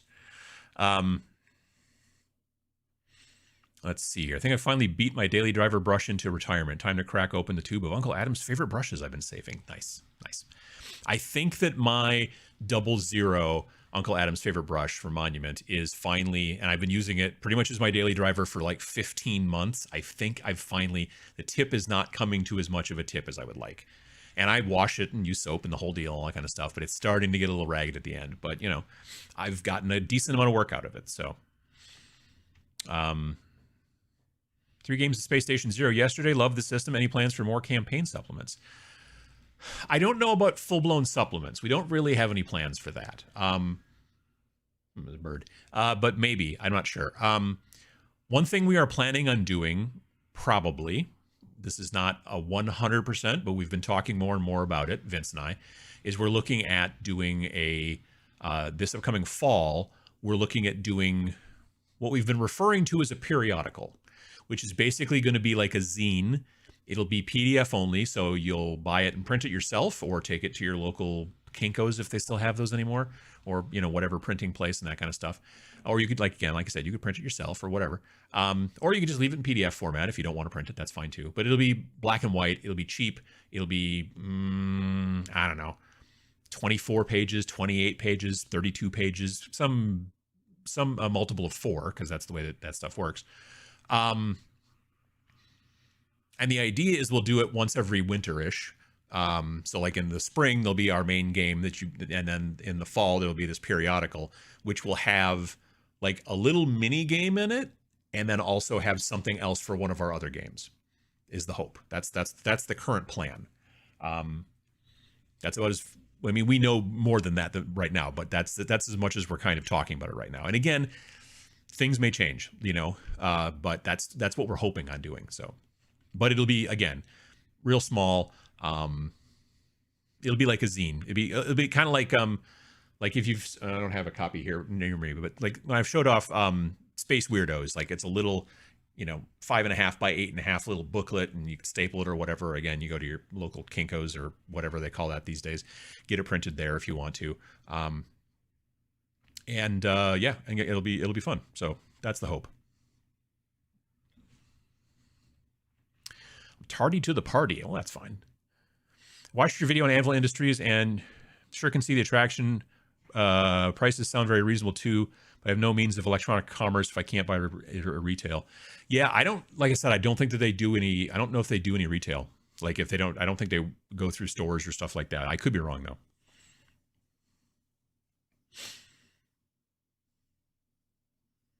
What would you say are fun intro warbands to Warcry? Looking to get into it, a bit overwhelmed by all the warband options. Rule of cool applies, but also want one that's fun to play. I like Night Haunts. I like the I have a warband that is Gits and some squigs and stuff. I like that one. I also like my all plague monk Skaven band. I think that one's probably maybe my most fun, I think. It's also relatively simple because everybody's the same, except for like there's like one leader and then everybody else is the same guy. And so I like that too.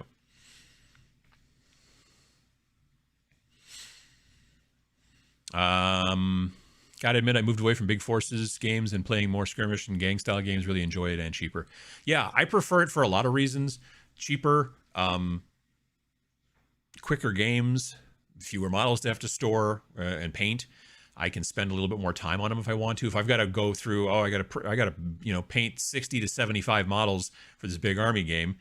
That's going to take me a super long time, and I'm probably going to especially like the low end troops, I'm just going to hammer through them as fast as possible. But when I'm painting a force of 6 or 7 figures, and that's my entire force, I can spend a little bit more time on them, but still not take as long. And then I can work on another warband that could be completely different. Like, there's a huge amount of fatigue to building and painting a big army. It's the same thing over and over. We're still using this blue, huh? Okay, cool. Yeah. Oh, yep. Boots are brown. Yep. Just, and I've got, 70 sets of boots to paint, that kind of thing. But when you're painting different forces and there's just a lot, it's like a buffet. You can take a little bit of everything as opposed to just being like, I'm only eating turkey, or whatever.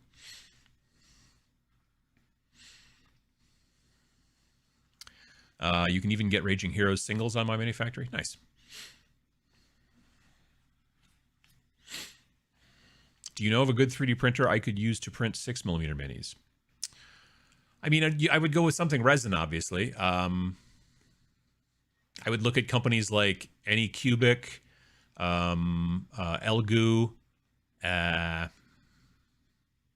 Those are the two big ones that I know of off the top of my head. Yeah. Anycubic and Elgu, which is spelled E-L... Is there 2 L's in Elgu? E-L-G-O-O, I think. Or maybe it's E-L-E-G-O-O. Anycubic sounds pretty much like how it spells. Or, other way around. I'm starting to think that 3D printing is affecting GW more than I expected. Almost every wargamer I know has one. Ironically, it's mostly because GW pricing that caused most of them to get into it. For me, it's not even really so much the pricing. It's a little bit the pricing. I'm not going to say it's not. But for me, it's just the ability to find really weird and interesting stuff that I can then print. And I have the ability to print it, or just like talking about scale before, you can look at this model and be like, okay, cool, this is designed for 28mm and I want it to be 32mm. There's like literally a couple of settings that you do in the slicer software. You do this a lot. You go, this would be typing actually. And then you just change the scale a little bit. And in most situations, it's fine. So plus there's a lot of people too, this is really interesting, that are starting to kit bash in the 3D printing before they even they take this model and they get this other model that's got this cool head they like, and they can open it up in a program like Tinkercad, which is free and it runs in a browser, and be like, all right, I'm going to cut away all of this guy's body. I'm going to cut away all of this guy's head. I'm going to take this guy's head, put it on that guy's body, lock it together somehow or whatever. I haven't tried it yet. I've used Tinkercad, but I have not tried to take 2 STLs and edit them, but I know it can be done and there's videos out there about it. And then I'll print that and then I don't have to mess around. So yeah, just that kind of ability to be able to do that kind of stuff, I think is very interesting. And there's so many crazy and weird and interesting different models out there that no company in their right mind would ever get steel molds made and then make them out of plastic and do all this kind of stuff and then have to figure out how to fulfill them and ship them all over the world and do all this stuff. But this person with a really super cool idea and, software and the ability can sit down and make a really super cool figure, and then you can buy it on the other side of the planet and then print it that afternoon. That's very cool to me. I like that a lot. So that's for me the big deal about 3D printing.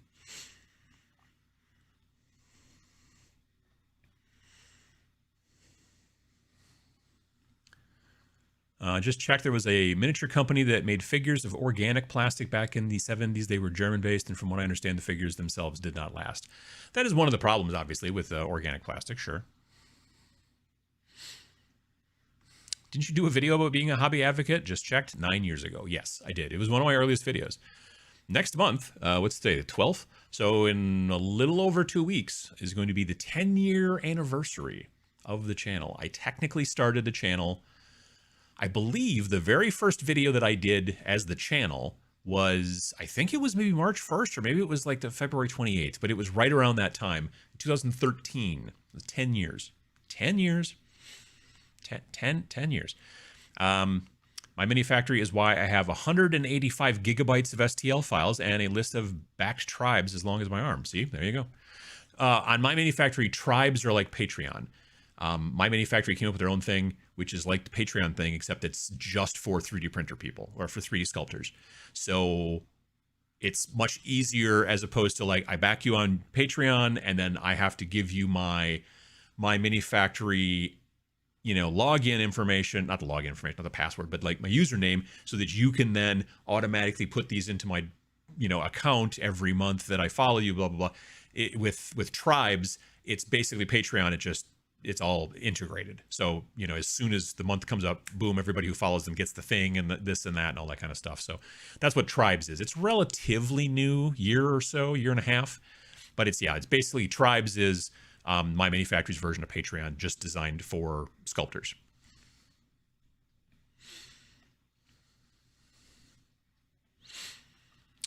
Let's see here. If you can share, what is the average profit on your agnostic games? Not trying to be rude. I mean, it's not huge. I'm sure that GW's making a lot more. Part of the reason that our profit's not crazy high is because it's also print on demand.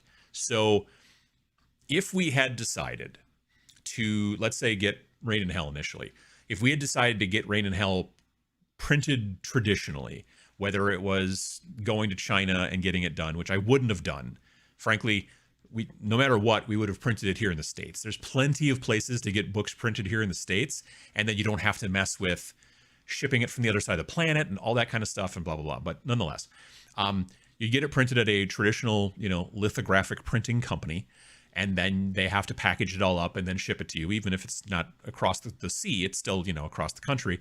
And now we're sitting on, I don't know, let's say we ordered 5,000 copies. Now we're sitting on 5,000 copies of it. We got to put someplace. And then every time somebody orders a copy, we then have to put it in an envelope and mail it to them. And then sometimes they don't get it. And then sometimes there's this problem. And sometimes a dog bites it or what, there's all kinds of issues, right? Working with Wargame Vault, like our unit cost is higher, but we don't have to do any of that other stuff. Also, it's never out of stock. There was a brief, like 3-day period where Space Station Zero, you couldn't buy the print version for a hot second because there was some sort of glitch that happened in the back end of the website. And then they fixed that and it was fine. But it was not like, oh, we only made 5,000 of them. We've sold them all out. Well, now we have to decide, do we want to make more, make a second printing? And if so, how many? And are there 5,000 more people that want to buy it, or do we don't know? Like, that's part of the problem with that kind of stuff. But when it's print on demand, you just put it out there and it'll just sit out there and be available to anybody who wants it from now on, basically, until we either decide let's get rid of it for some reason. I don't know why we would, or, you know, if the company shuts down the, you know, Wargame Vault, which they've been going for years and seem to be doing fine. So yeah, I mean, I think there's a big benefit to doing it the way that we're doing it, especially as a small company. Now, we've had some people be like, why isn't the inside in color and fancy? And we're like, well, because that's a lot more expensive. Our book costs, well, Rain in Hell's $15 plus shipping. And you get the PDF. Space Station Zero is $18 plus shipping and is nearly twice as thick. So yeah, it's just a super smart idea, I think, especially if you're indie, to look towards this solution. Again, if we wanted to, we could have done the insides in color. The book price would have probably doubled, if not maybe a touch more, because not only would it have cost a good deal more to produce per book, it's also then we have to pay the artist to print or to produce all of that stuff in color. Like Will did the cover in color, But all the rest of the inside stuff was just done in black and white. So it's a lot quicker on his part to do it. So therefore it was cheaper for us to pay him to do it in black and white versus doing it in color. So now, is there a possibility we would have sold more copies if all of the insides were in color? I suppose there's some people who are like, yeah, I was going to buy that, but then I saw the insides were black and white, so now I'm not going to. Okay, cool. But there's a lot of people I don't think that doesn't bother. Like, you know, that's the way that tabletop, specifically like role-playing games and all that kind of stuff, those games were like, it wasn't until like 3rd edition D&D, which was probably the first 20 plus years of D&D where any of the books they were pretty much all in black and white on the inside, you know? So it doesn't stop you from being able to use the rules if the stuff's black and white, but that's my preference. So anyway, I played Silent Death at university in '93. I remember it being fun. I find it kind of surprising that it came from Iron Crown Enterprises. I basically knew them for the Rollmaster. Oh yeah, no, I played Rollmaster in college too. My friend Peter, who we also played the Silent Death together, and we had Snarling Badger games together. He ran Rollmaster, and he was very knowledgeable in it, which is the only good way to play Rollmaster. Like, you have to have a GM who really knows the game like the back of their hand. Otherwise, there's so many charts. So most people call the game Chartmaster. Yeah. So yeah, but I know what you mean. I was playing Silent Death at university, probably in '93 as well. Yeah. Silent Death capital ship book is called Warhounds, and I have the Snarling Badger model. It's a wicked ship. Yeah, it's a cool ship. It very much is. But yeah, that ship was named after us. Like when the new book came out, we were, I think, at Gen Con, or maybe it was, I forget what show. No, maybe it was Origins. And one of the guys one of the writers on it, Craig, maybe? I forget. But he was like, hey, check out this new book, Warhounds. And we were like looking at it. He's like, hey, just keep paging through. And we just kept paging through. And then we got to I think it's a 2-page spread, and it's the Snarling Badger. And we were like, and it was a surprise. It was very cool. Recently started collecting Conquest from Parabellum. Not sure if they could be considered indie or not. I feel like they've got a lot of money behind them, but I mean, they're kind of indie, but they got way more money behind them than most other indies. Like, they've got, they've been spending a bunch of money on that stuff, and it's been turning out. Like, their earliest models were cool designs, but the molds were very cheaply done, so nothing ever came to a sharp point. Everything looked kind of rounded and smooth. But the newest stuff they've been putting out over the last year or two has been really, really, really nice quality, high quality, sharp, like, detail plastic. Like, if you don't spend very much on your molds, they have to grind out the molds from the inside. So to get something to come to a sharp point, they have to use these incredibly tiny little tools that are like little tiny Dremel diamond tipped doohickeys to get into there, grind out the metal to get this to come to a tip. Well, if you don't use super tiny, incredibly tiny small ones and use big fat ones, then nothing ever comes to a tip, and everything kind of comes to rounded. And so it's just cheaper, but then the models look all soft.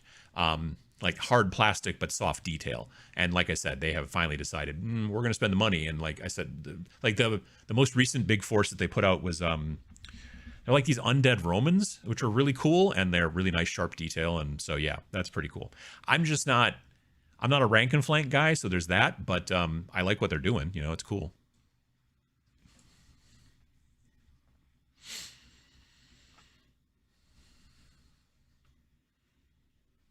Let's see here.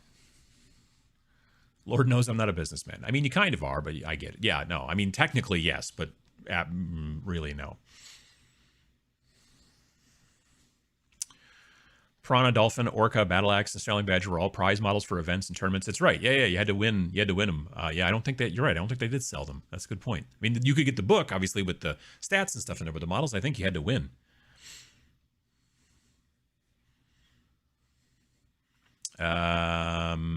Books and game info are the consumables, like gas for your car. You need to buy it every week. That's what D&D is dealing with. Warhammer models are like a car. You buy a bunch once. Yeah, I mean, to some degree. And again, that's part of the model, I guess, that they're doing, which is, GB models aren't just an obstacle to play the game for me. I legit like the sculpts and I want to build and paint them. I agree. I mean, a lot of the models, I mean, some of them don't speak to me at all. You know, like pretty much anything Eldar, nah, I don't care. I like Space Marines. I know that makes me basic, but you know, whatever. But I think that especially the Primaris Marines, I really like those. I've been painting some up recently just to use in other games. If you've been watching me on Twitch, I did some of that, and I did some Horus Heresy ones. And I just did some simple head swaps on them, and I did some other ones that are just, I bought them built at like a used thing at the Nova Open back in August, back in DC. And I bought like a group of 5 Primaris guys just with like regular, you know, bolt rifles and stuff like that. And I painted them all up in different colors and stuff, partially as just as a practice and sort of a fun thing to do, but also because my idea is that they're not from different, it has nothing to do with 40K. In my mind, they're just power armor operators or PAOs. And what they do is they just, you know, they all work for different, some of them work for, you know, big mega corporation, you know, they're armed forces. This other guy, he worked for some royal house on some other planet, whatever. And they've all deserted from their groups, and now they've started their own mercenary group, but they all have kind of their same coloring that they had from their previous jobs. And but they also don't take care of their armor as much as they used to, because, you know, it's expensive to do so, and they're all kind of like freelance now. And so there's like a lot of bullet holes and scrapes and stuff like that. And it was just fun to do, and I'll use them for I can use them for Space Weirdos. I could use them for Planet 28. I could technically use them for Space Station 0, because there's 5 of them, so I could just use them as an elite group of 4 and then 1 extra commander, you know, and so you go. But that's what's cool about miniature agnostic stuff, is that you can paint models and use them in many games, as opposed to like, well, I bought these models and I have to paint these models and they have to look like these guys or whatever, and then I can use them in this one game. Yeah.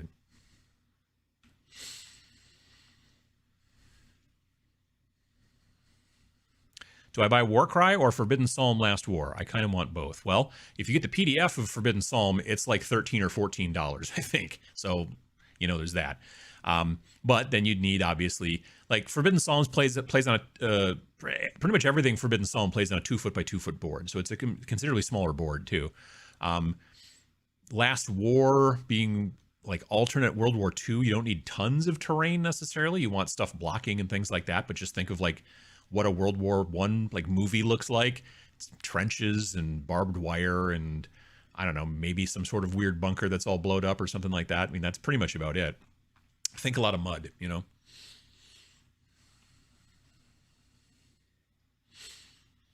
Let's see here. Do you have any bat reps on the horizon? I'm actually working on models right now for a battle report that I want to do for kill sample process, which is Forbidden Psalm again, but it's the cyberpunk version. So Forbidden Psalm, the original game, was fantasy, elves, dwarves, etc. And then Last War was the same game engine, but it is alternate World War I. And then Kill Sample Process is, again, the same Forbidden Psalm game engine. Each one's just got some slightly more stuff tacked on it. Yeah, Kill Sample Process is cyberpunk. So the stuff that I've been painting recently on Twitch is a group of 3 gangers for the first scenario. And they're basically, they're kind of fun. I just took like 40K Gretchens, you know, and I just gave them cultist heads from Frostgrave.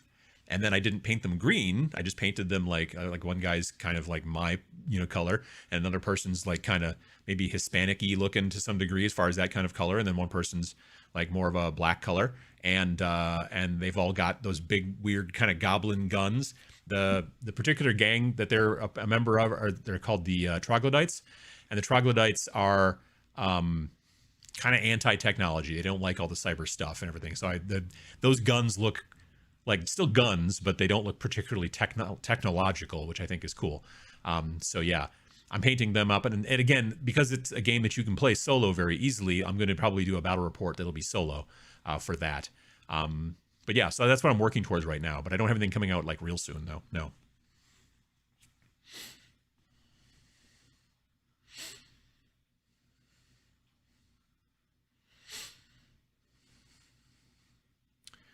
Let's see here. discovered Tabletop Minions in 2016, latecomer to the YouTubes. All I wanted was a little information on Age of Sigmar, and YouTube rabbit hole is real. Well, that's true. It's true. 10 years. Is that a Grosse Point Blank reference? Yes, it is. Yes.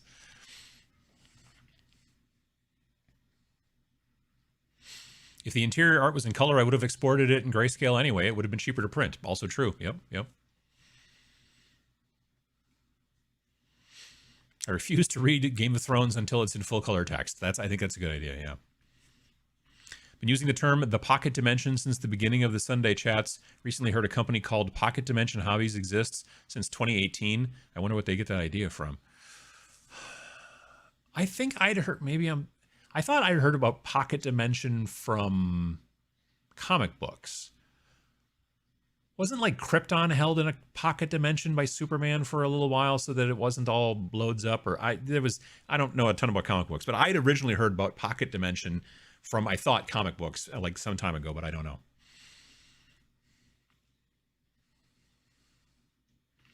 Played Rollmaster with some older friends of mine, even with 3 experienced players. It took 5 hours to create my character since we were all sharing the same rulebooks. Yeah, oh yeah.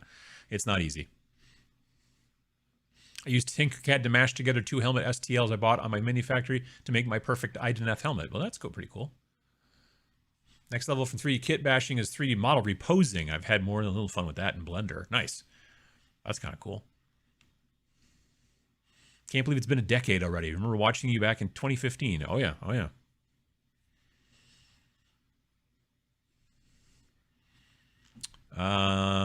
Let's see here. I still have a stash of model kits I was given in 93. I have never built classics now, though state of the art then. Oh, sure.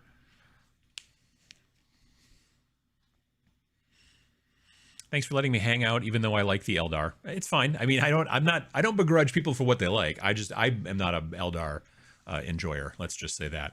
Yeah, there's just something about the specific like look of them, like the pointy hats, and I don't know. It's just something about them. And the weird kind of bulbousness to their armor to some degree. There's like almost very rarely very straight lines. I don't know. It's just not my jam, but I'm glad that people do enjoy them. Will you have copies of Space Station Zero for sale at Adepticon? WGV shipping is ridiculous. I don't know what WGV. Oh, a Wargame Vault. Really? Well, I suppose it depends on where you are. If you're in Canada, I think that's not Wargame Vault's fault. I think that's some sort of shadow war that's going on between the United States Post Office and Canada. Maybe just Canada in general or Canada's mail. I'm not sure which. But yeah, shipping to Canada. Like, I sent a copy of back in the day when we were launching Rain and Hell, I sent advance copies to Ash Barker over at Guerrilla Miniature Games and I think Dana Howell. And I needed to get them there quick. And I think each of them was something like, it was like, not even that quick. It was kind of priority. It was still like $28. And I'm in Wisconsin. Like, if there wasn't Lake Superior in the way, I could drive about 4 hours and be in Canada. And it's crazy. But yeah. Will we have them for sale? I think. We did have Raid in Hell for sale last year. I think we're planning on doing that again. We're trying to set up we're trying to figure out an evening to have like a demo thing going on. Last year we had a demo thing that happened on Saturday night, I think. I think we're trying Friday night this year. It kind of depends on Vince's class schedule and stuff like that. But we're going to try to have a demo night where people can come and like watch other people play, or maybe they get to play themselves. We're not going to have like zillions of tables. We'll have like some stuff set up. It'll be kind of a hangout and whatever, but we'll hopefully be able to also have copies of Rain and Hell and also Space Station Zero. So having having a ton of fun is what you wrote, but working on the Hearthkin Warrior kit. I have no intention to start Votan, or I might use them for Space Weirdos, Space Station Zero. Yeah, same. I have a Space Weirdos Hearthkin group. I built them while I was at Vince's back at VinceyCon back in December, and I think they're primed now. Yeah, they're primed. I'm probably going to be painting them maybe in March on Twitch, probably.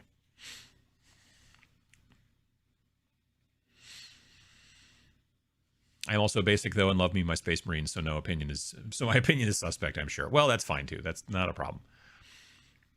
Do you have a favorite team for Space Station Zero? Have you played them all? What's my favorite team? I don't know why, but I kind of like the shipping folks. I don't know why. I think it's more internal headcanon lore than it is necessarily that like they're the best guys or the best, forces in the game. I'm not particularly good at strategy at all, so I'm not the type of person who's like, okay, well, you see, these are guys the best because of this and this and the synergy and blah blah. I'm always just like, okay, cool, I like these guys because they have funny hats or whatever. I don't know. I think it's the shipping guys though, probably. Oops, everything moved. Speaking of kill sample process, I picked up the Cyborg rulebook. Such a cool book.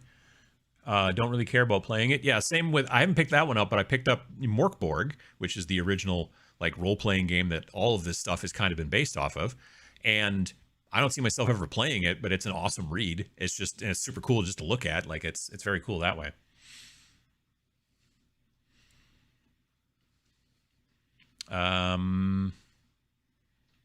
I keep on hearing that Conquest has a set of skirmish rules.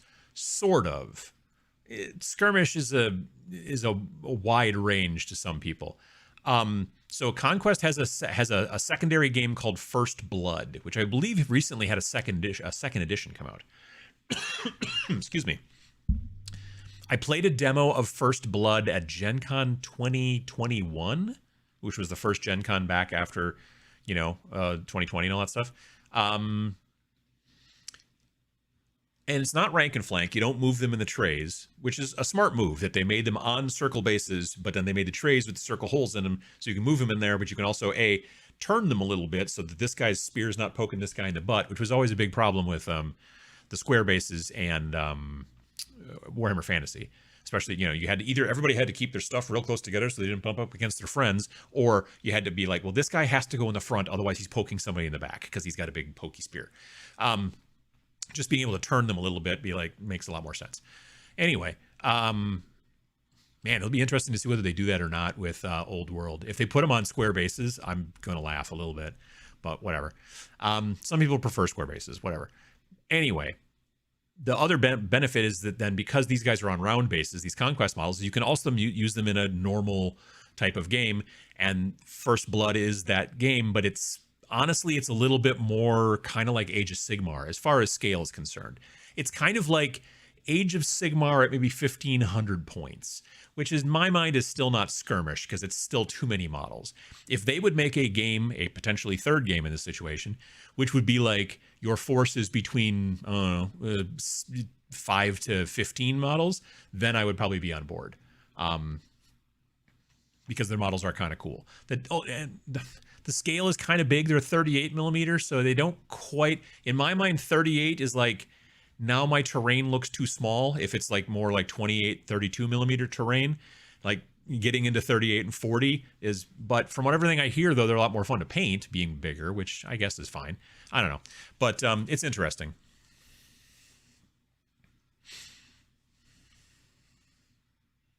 The bottled city of Kandor is a Kryptonian city in a bottle. There you go.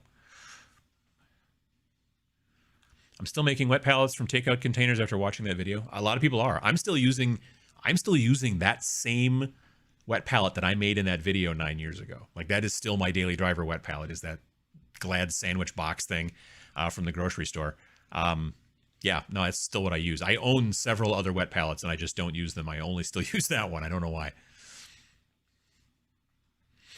I've used one of the editing programs to take some free medieval militia guards into just arms, legs, or torsos so I could print turn up 28 torsos and make regiment figures. Nice. That's pretty cool.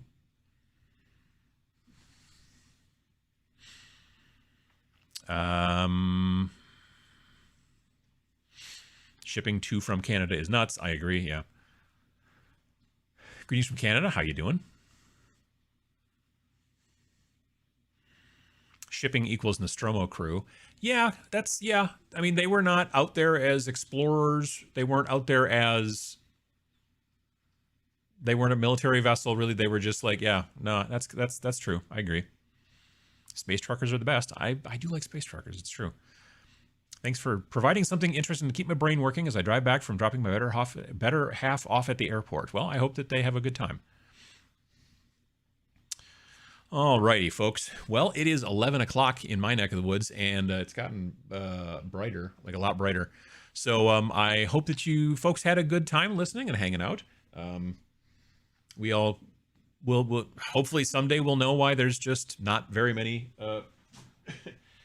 copies of this out anywhere. I do like the space cops. I'm not going to use them as space cops. I'm going to probably put different heads on them and do some other stuff like that and everything. But yeah, that's I don't know. Hopefully local stores. Check your local stores. Check your independent stockists. Your non-GW stores. Very possibly they may get some in, or they may not right away, but they might get some later, and then just for no good reason. So keep an eye out on that. Keep up the belief, and hopefully you'll get what you're looking for if you are. And on the other hand, Blood Hunt is still available from the website if you're interested in that. So we'll see you folks again. I'll be on Twitch tomorrow night at 7 p.m. Central Time. So if you want to stop by over at twitch.tv/tabletop minions, you can find me over there. I'll be painting those troglodytes that I was talking about, those gangers for Kill Sample Process, finishing them up. And yeah, that's pretty much it. If you're into football, have a good superb owl, and we'll see you folks again real soon.